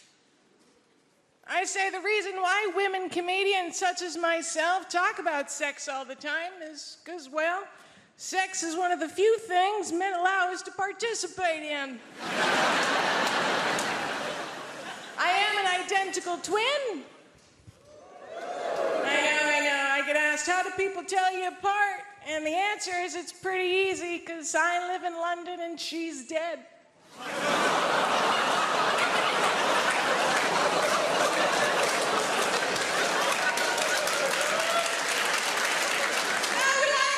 it's fine. She died at birth. Which I'm absolutely okay with, because that means I'll always be the pretty one. You'll be relieved to know that being American is not my only disability. I also have a very mild form of cerebral palsy. It's not a big deal. In Japanese, it's called no seishou ni mahi. Sounds very exotic. In French, it's called infirmité motrice cérébrale.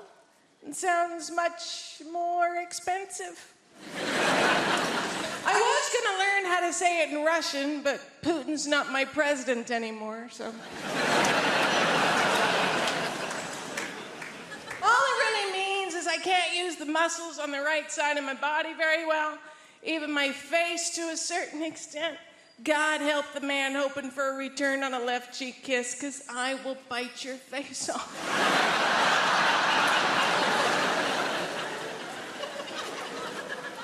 Mostly, though, it's my right arm and hand that I can't use.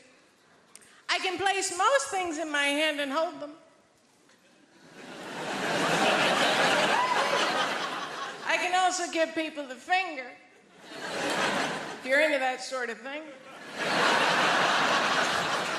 Just takes 20 minutes.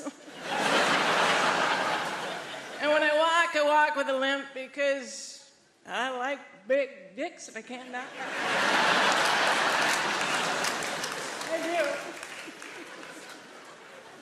My mom, she feels responsible for my disability because she is. Now, I don't want you to get the wrong idea. I love my mother very, very much. If it wasn't for her, I wouldn't be a comedian. But I would be able to use both hands.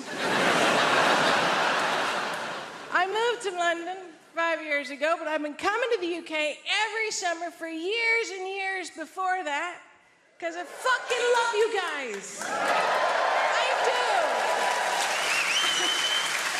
I genuinely cannot get enough of you and your no-can-do spirit.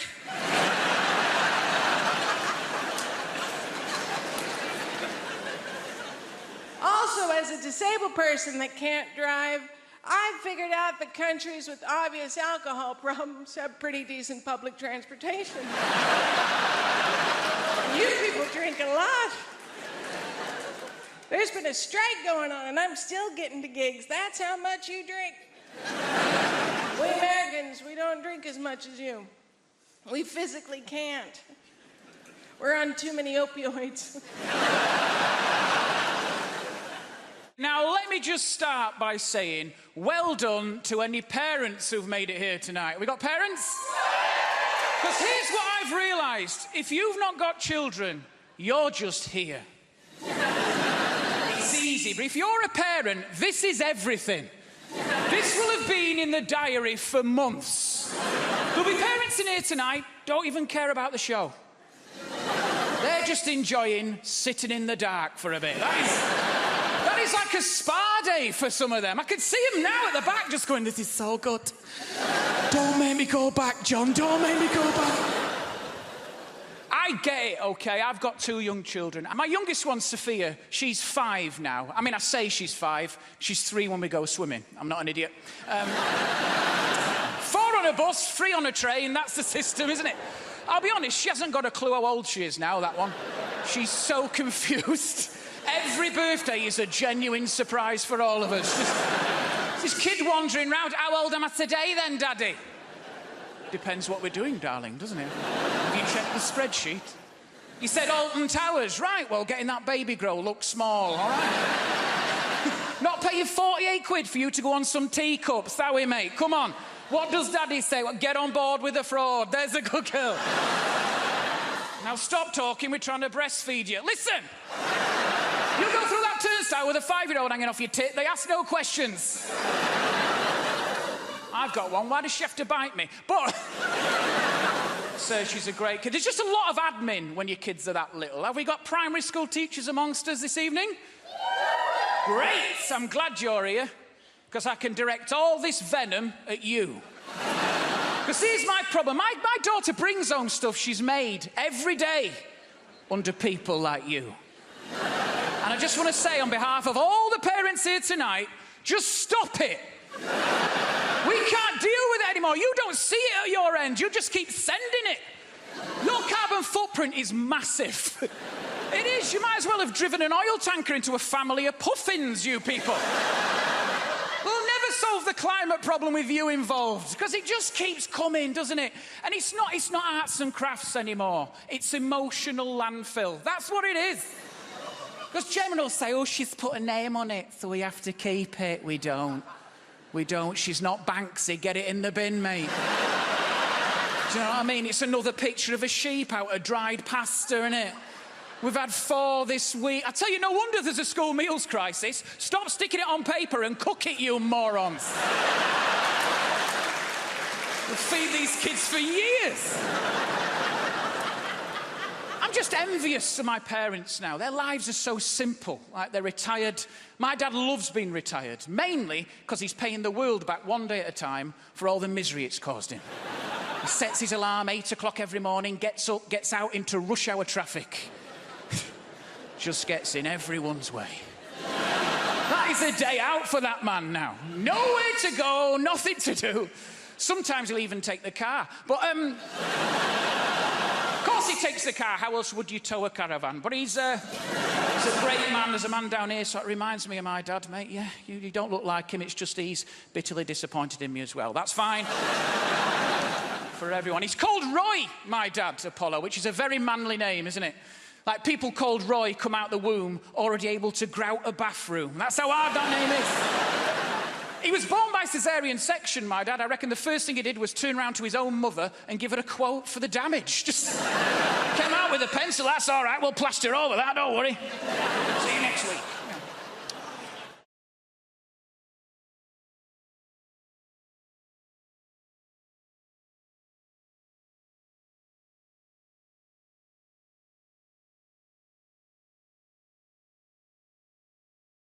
London, just a city dragging itself up by its cranes to ever new heights of unaffordability. It's been that way for years now, right? It's just a playground for the super wealthy and their offspring. And I'm not from that sort of background myself, regardless of what you may think from the way that I just pronounced the word years. I'm not, it's just a voice. This is genuinely true. During the last year for which I have available data, the high school I went to sent more people to ISIS than Oxbridge. Let you guess which way I went?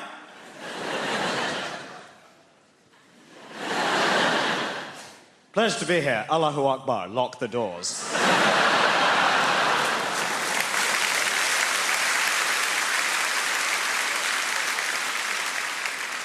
You might think the last line's obviously a joke. I'll get letters.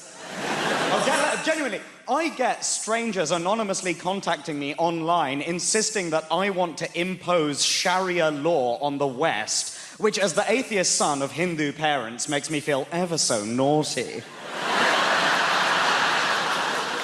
Sharia, moi. And now, look at me. Regular guy on the BBC at Christmas time. Yeah. Although, admittedly, owing to the BBC's diversity regulations, because I'm on the bill, you now have to refer to it as Krishna time. I know, right? O.M. Ganesh. Lots of differences between the generations. My favorite Christmas film is Die Hard. My dad's still waiting for the Hindu remake. Die Hard, get reincarnated, die even harder. It's been an interesting time this year. Lots of changes in my area at the moment, right? My part of London is undergoing a lot of rapid gentrification, they call it, right? I don't know if I can be a gentrifier because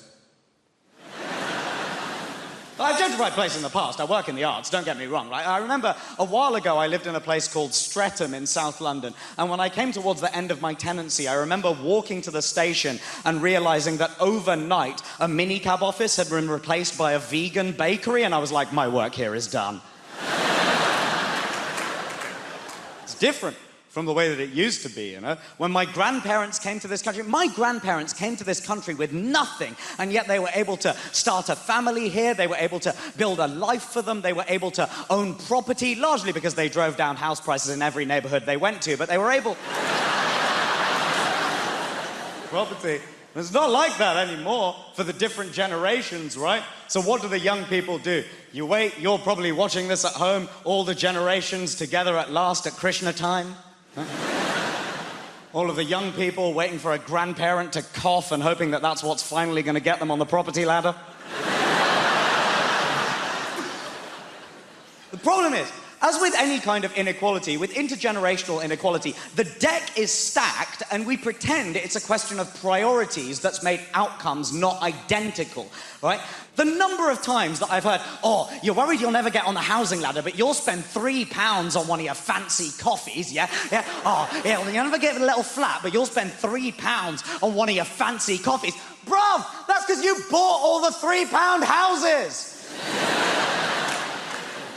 Few of those left, I'd prioritise that over a gingerbread latte. That is not the world that we currently live in, right? Guys, I currently, as an individual, earn more than both of my parents did, put together, adjusted in real terms, when 23 years ago they bought a 4-bedroom detached house in North London. The problem is my fondness for brunch.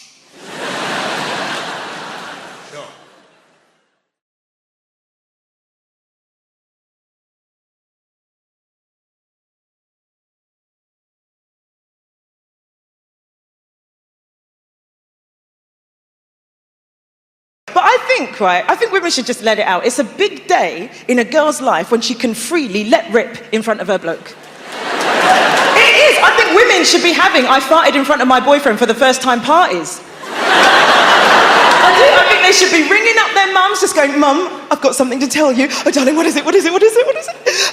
I just did a fart in front of Tom. Oh, darling, that's wonderful news, wonderful news. And what did he say?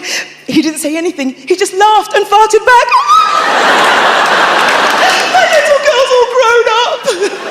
Meanwhile, Dad will be in the background just going, women are farting far too early in front of their boyfriends these days. It was 18 months before your mother even trumped in my direction. 6 months before she'd take a dump in the house when I was around. Yes. And also, I'll tell you something else we pretend as well. We keep the lady garden quite tidy, us girls, don't we, in the early stages. We'll do little tricks with it. Look, it's the strip, it's the Brazilian. Oh, look, I put a hat on it, it's the Mexican. Like we do. We do all that in the early stages, and then after about a year, it looks like the back of the wardrobe that leads to Narnia. Well, if he wants it, he's going to have to work for it.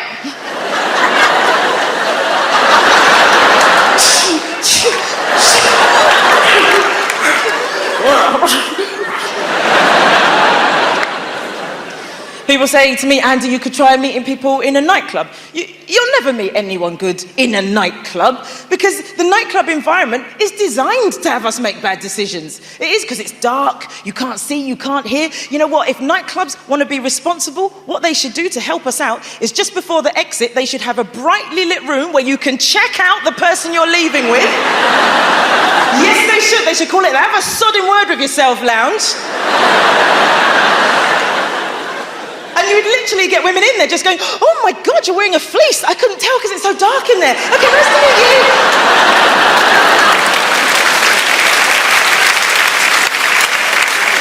But listen, you meet somebody online, all I'm going to say is there's some safety things to take into consideration. Now, I met somebody through Twitter, just the once. I'll never do it again. And it was the most irresponsible thing I think I've ever done. And I spoke to a friend about it before we met up, and I said, listen, I've met this guy, and we seem to really like each other, and we're talking about meeting up. What do you reckon? Should I meet him? And before my mate even had a chance to say anything, I said, you know what? I am going to meet this guy. You know why? Because life's too short. And my mate just went, yeah, you're going to find out how short. And my mum says, she says, look, if you go on these dates, make sure you meet in a public place, okay? And I'm just going to add something to that. Public place, brill. Public house, excellent. Public toilet. Never meet in a public toilet. No good can come of it. Unless it's, you know them space-age toilets that they have outside? Where you put the money in, press the button, and then the door opens. You know why? Because you can pretend it's blind date. How cool is that? You just put the money and press the button. And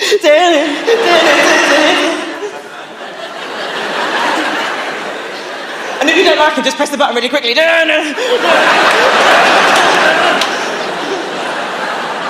I don't know why, like young couples, new couples have got this obsession with finding out how many people someone's been out with from before. Like, how many previous partners?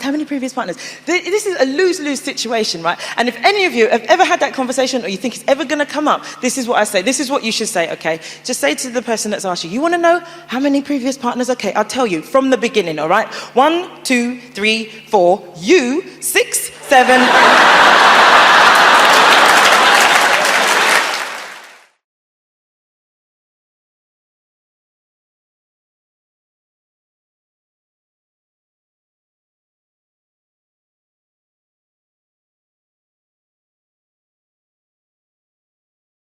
But we've moved now. We've moved to a place called Pinner. We only moved to Pinner because the estate agent said to us, he said, oh, Pinner is a lovely part of West London. Right? West London. We get Welsh telly. It's not London. It's not London. But it is very nice. One of the things I like about where we live is it's very multicultural. I think that's one of the brilliant things about London. I think multiculturalism is something we really have to fight for. Like the school my kids go to, it was very easy to pick a school for my kids because obviously we just picked the one with the highest ceilings. But the school they go to, it's a really nice school and it's very diverse. Like we have a mum's night out once a month and all the mums from the school go and there are women there from every economic background, every race, every religion, and we have a fantastic time and the Muslim mums drive us home.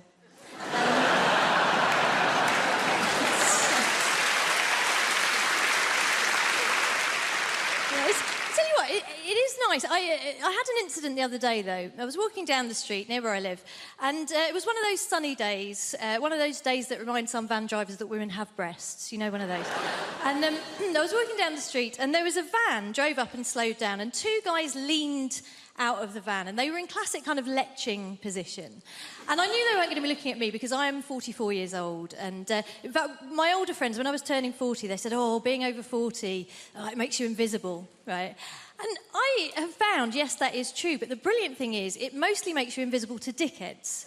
So it's not really a problem, it's a superpower, if anything. So I'm walking down the street, these two guys are leaning out of this van, and I see they're leching, but they're looking past me at a younger woman, a woman in her 20s, who is walking alongside me.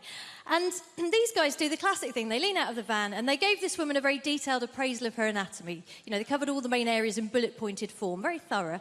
And then they went on to suggest what I can only describe as a smorgasbord of activities they felt they would enjoy indulging in with her, were they not under pressure of time to get to the next plumbing job. So they did all this and they drove off. And naturally, I turned to this woman and I said, oh my gosh, are you okay? That was horrific. And she said, no, I'm fine. It happens all the time.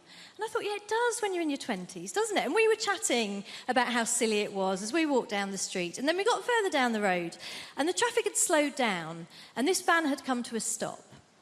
And I think a few years ago I would have just left it, said nothing. But this year I thought, you know what, if I'm going to be invisible, you know who else is invisible? Ninjas. I am going to be a bloody middle-aged ninja. I'm going to strike, right? So I went up to the van and I just leaned in and I said, oh, hi, guys. Listen, sorry to bother you. I just wanted to say thank you so much for what you did back there because my son here has been undergoing a very difficult gender reassignment.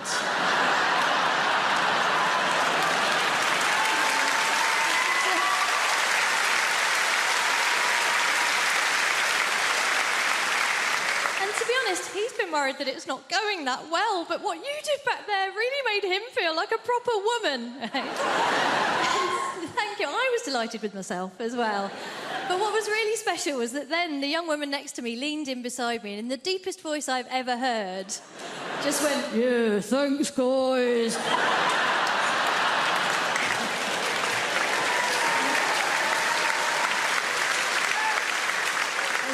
It was a beautiful moment. Obviously, it wasn't perfect. The only thing that could have made it perfect would have been if the guys in the van had said, actually, if your child is undergoing a gender reassignment, it's incredibly insensitive of you still to be referring to her using the male pronoun.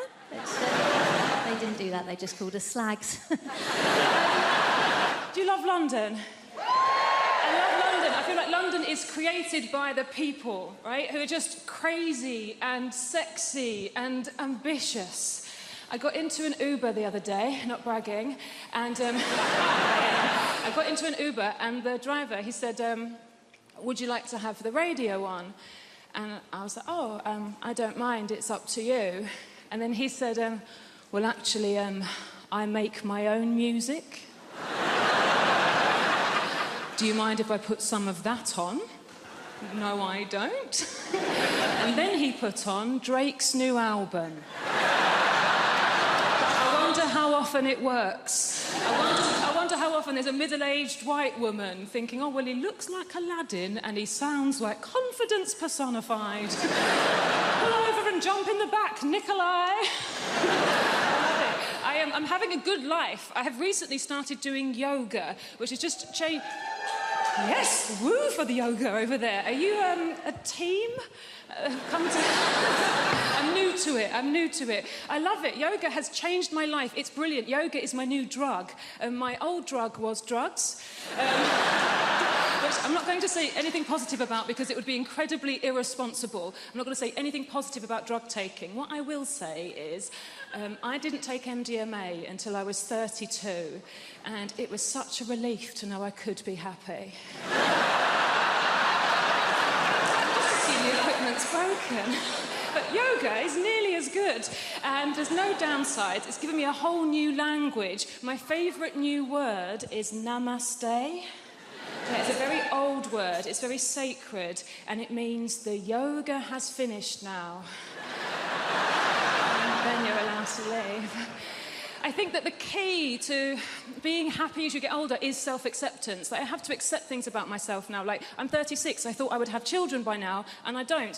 In an ideal world, what I wanted to self-fertilise. I wanted to have children that were exactly my genetics so that I could show them to my parents and go, see, it was my childhood, they're fine.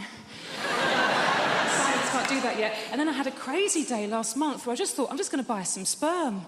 I'm just going to buy some sperm off the internet. I've got a good job. I'm just going to buy some sperm. Guys, sperm is so much more expensive than I thought it was going to be. It is tens of thousands of pounds. We are all wasting a valuable resource. 17-year-old me would have been a millionaire if I'd learned how to catch it and chuck it in the freezer. It's a shock.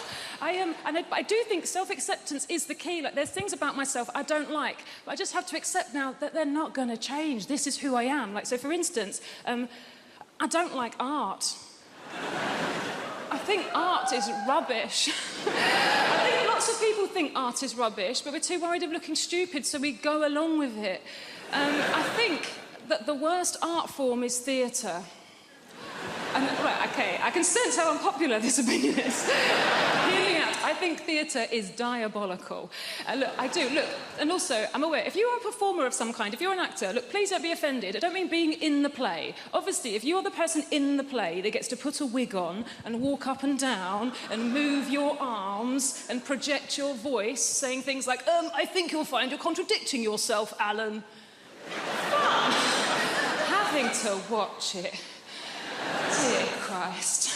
I can't concentrate. I can't lose myself in the story. I know that it's not real because I'm surrounded by people eating crisps. And they don't let you look at your phone. So all you're thinking is, well, how long has it been? Lovely to be here. I've come all the way from Brighton. Just in case you're wondering what this haircut is about. Might be a new face for some of you people. Don't panic, the BBC invited me here because they needed a beige lesbian. So I'm just here to tick some boxes. Not your box, madam, just a metaphorical box. I'm half Spanish, that's what's happening there. I've got a Spanish mum, and she lives here in the UK. It's all very legal. She's lived longer in the UK than she's ever lived in Spain, but the brilliant thing about my mum is that she's never lost her accent. She talks very, very quickly. She does lots of words she cannot pronounce. Lots and lots of words she cannot pronounce, huh? My favourite word that my mum's never been able to pronounce is my brother's name. It's not even a difficult name, his name's Stephen. I don't know if you've noticed this, Spanish people, any word that begins with the letter S, they struggle, right? So my mum doesn't call him Stephen, she calls him Steven.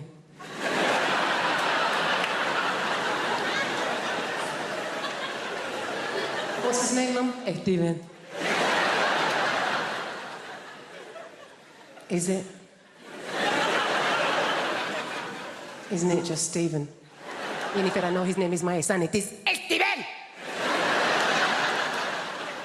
You don't want to mess with my mum. She's not like British people here in this country. We can be quite passive-aggressive, can't we? She's just very aggressive woman. I don't know how my mum's never really coped in this country, and I think it's because, like a lot of Mediterranean people, she's quite loud, yeah? She's got one volume, it's like this. Hello! How are you? Whereas in this country, particularly if we're middle class, we tend to be low talkers, don't we? We don't like to raise our voices, do we? Why? Because we've got money.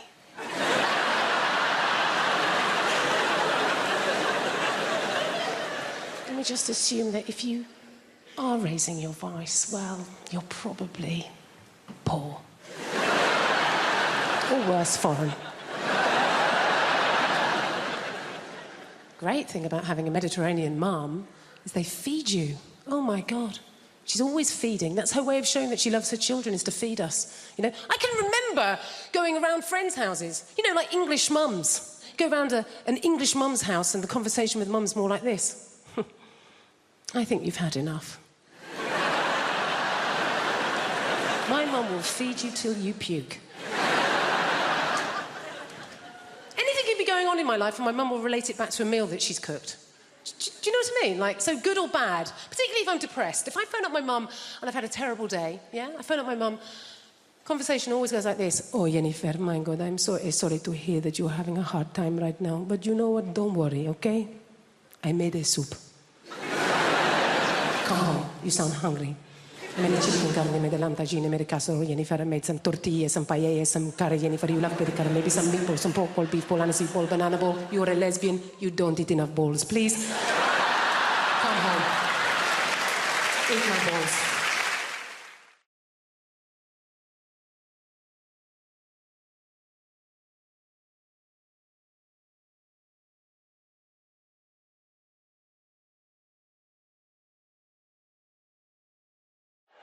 It's lovely to be here. I've come all the way from Brighton. Just in case you're wondering what this haircut is about. Might be a new face for some of you people. Don't panic, the BBC invited me here because they needed a beige lesbian. So I'm just here to tick some boxes. Not your box, madam, just a metaphorical box. I'm half Spanish, that's what's happening there. I've got a Spanish mum, and she lives here in the UK. It's all very legal. She's lived longer in the UK than she's ever lived in Spain, but the brilliant thing about my mum is that she's never lost her accent. She talks very, very quickly. She does lots of words she cannot pronounce. Lots and lots of words she cannot pronounce, huh? My favourite word that my mum's never been able to pronounce is my brother's name.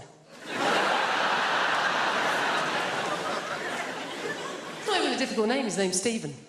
I don't know if you've noticed this, Spanish people, any word that begins with the letter S, they struggle, right?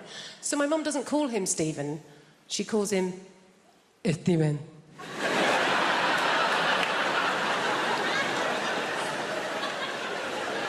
What's his name, Mum? Steven. Is it?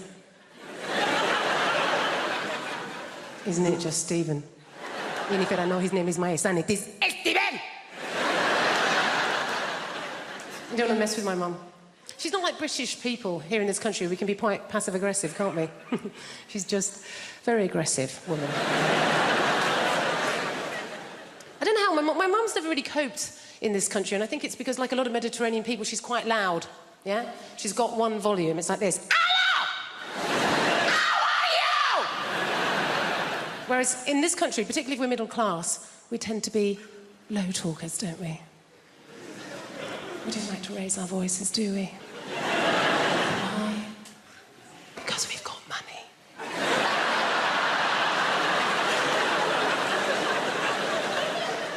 Let me just assume that if you are raising your voice, well, you're probably poor. Or worse, foreign. Great thing about having a Mediterranean mum is they feed you. Oh, my God. She's always feeding. That's her way of showing that she loves her children, is to feed us. You know, I can remember going around friends' houses, you know, like English mums. Go around an English mum's house and the conversation with mum's more like this. I think you've had enough. My mum will feed you till you puke. Anything can be going on in my life and my mum will relate it back to a meal that she's cooked. Do you know what I mean? Like, so good or bad, particularly if I'm depressed. If I phone up my mum and I've had a terrible day, yeah? I phone up my mum, conversation always goes like this. Oh, Jennifer, my God, I'm so sorry to hear that you're having a hard time right now. But you know what? Don't worry, okay? I made a soup. Come home. You sound hungry. I made chicken curry, I made a lamb tagine, I made a casserole, Jennifer. I made some tortillas, some paella, some curry, Jennifer. You love curry, maybe some meatballs, some pork ball, beef ball, aniseed ball, banana ball. You're a lesbian. You don't eat enough balls. Please, come home. Eat my balls.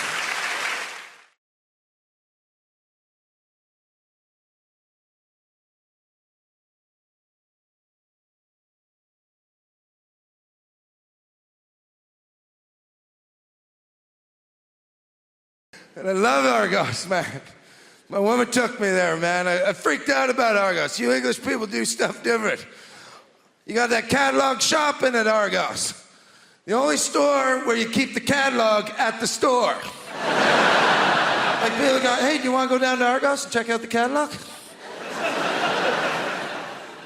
Why didn't we bring it here? Because that's not what you do here. We're going to go down there and check if stuff's in stock or out of stock. Spend a day with it. And I'll tell you something, Argos freaked me out. First time I ever walked into Argos, they made me feel like I was a spy. Because I walked up to that teller and I handed her this little piece of paper. And she just looked at me and went, okay. Go to checkpoint B.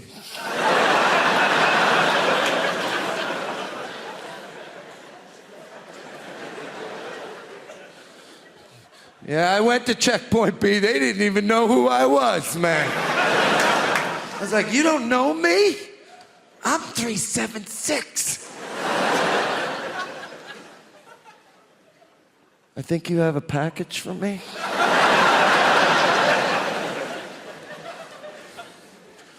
My woman, she loves Argos, man.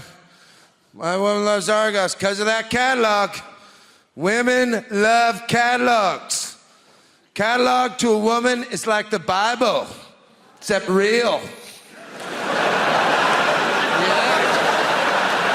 Yeah, stuff actually happens in the catalog. My woman doesn't even need to look at the index to know what page the stuff she wants is on. My woman walk into Argos, just kick those doors open, grab her little red gambler pen there. Feel lucky, Tom. And she'll flip through that catalog like she was a Jedi Knight. She'll be like, that's what I want, Tom. And I'm always amazed. I'm like, wow, how'd you do that? She goes, I'll show you something else, Tom. That's what you want. And I'm standing there looking at it going, I don't even know what I want. And then I look at it and go, holy shit, that is what I want. A trampoline.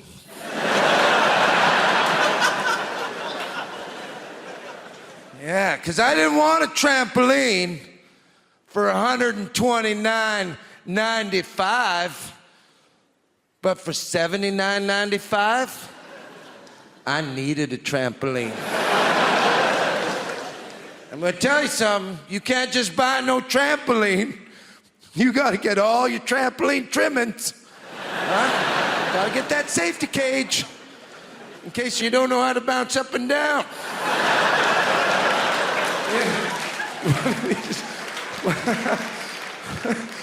One of these sideway bouncers. Turns out I'm a sideway bouncer. I was bouncing from side to side. I smashed my head against that safety bar, and I'm bleeding in the safety cage. And thank God that safety bar was there to stop me from landing on that soft grass.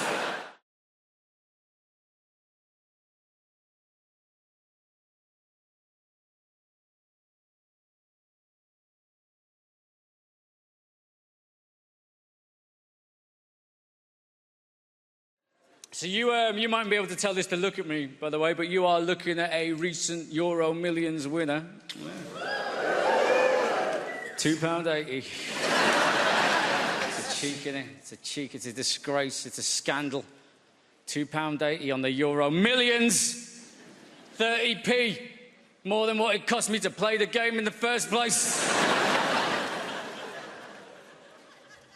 I play the Euro Millions online because I'm rubbish with bits of paper, right? But basically, it's me plan on one day, this is how I'm going to buy a house, right? I'll wake up, I'll have that magical little email, I'll be able to buy a house, because we still live in a rented flat, me and my wife, my daughter. I can't get a mortgage, I am so self-employed.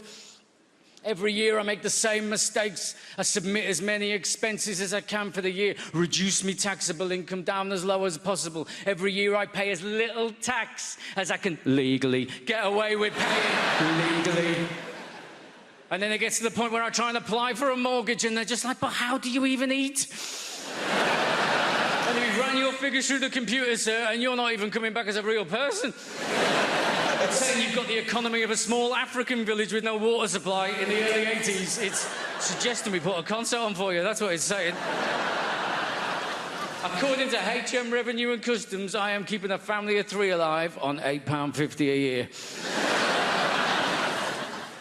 So I play the Euro Millions online. Does anyone else play the Euro Millions online? Yeah, you'll know. You will know. Doesn't matter how little you win.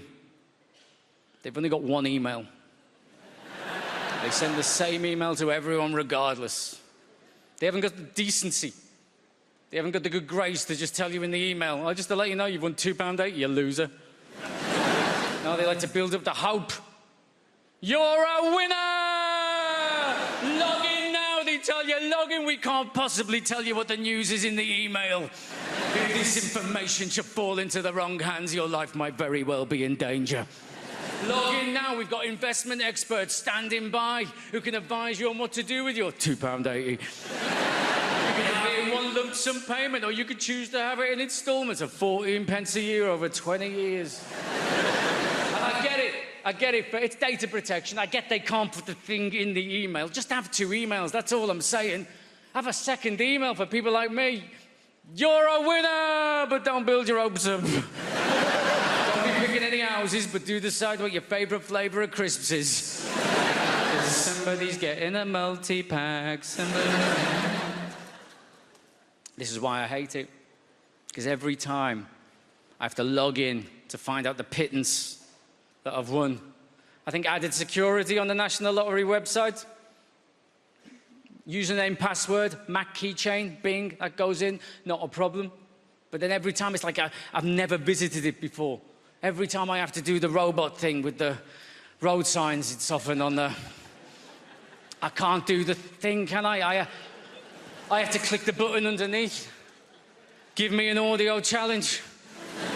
Type the words into the box that you hear in the following sentence. Our computer says, sorry, go.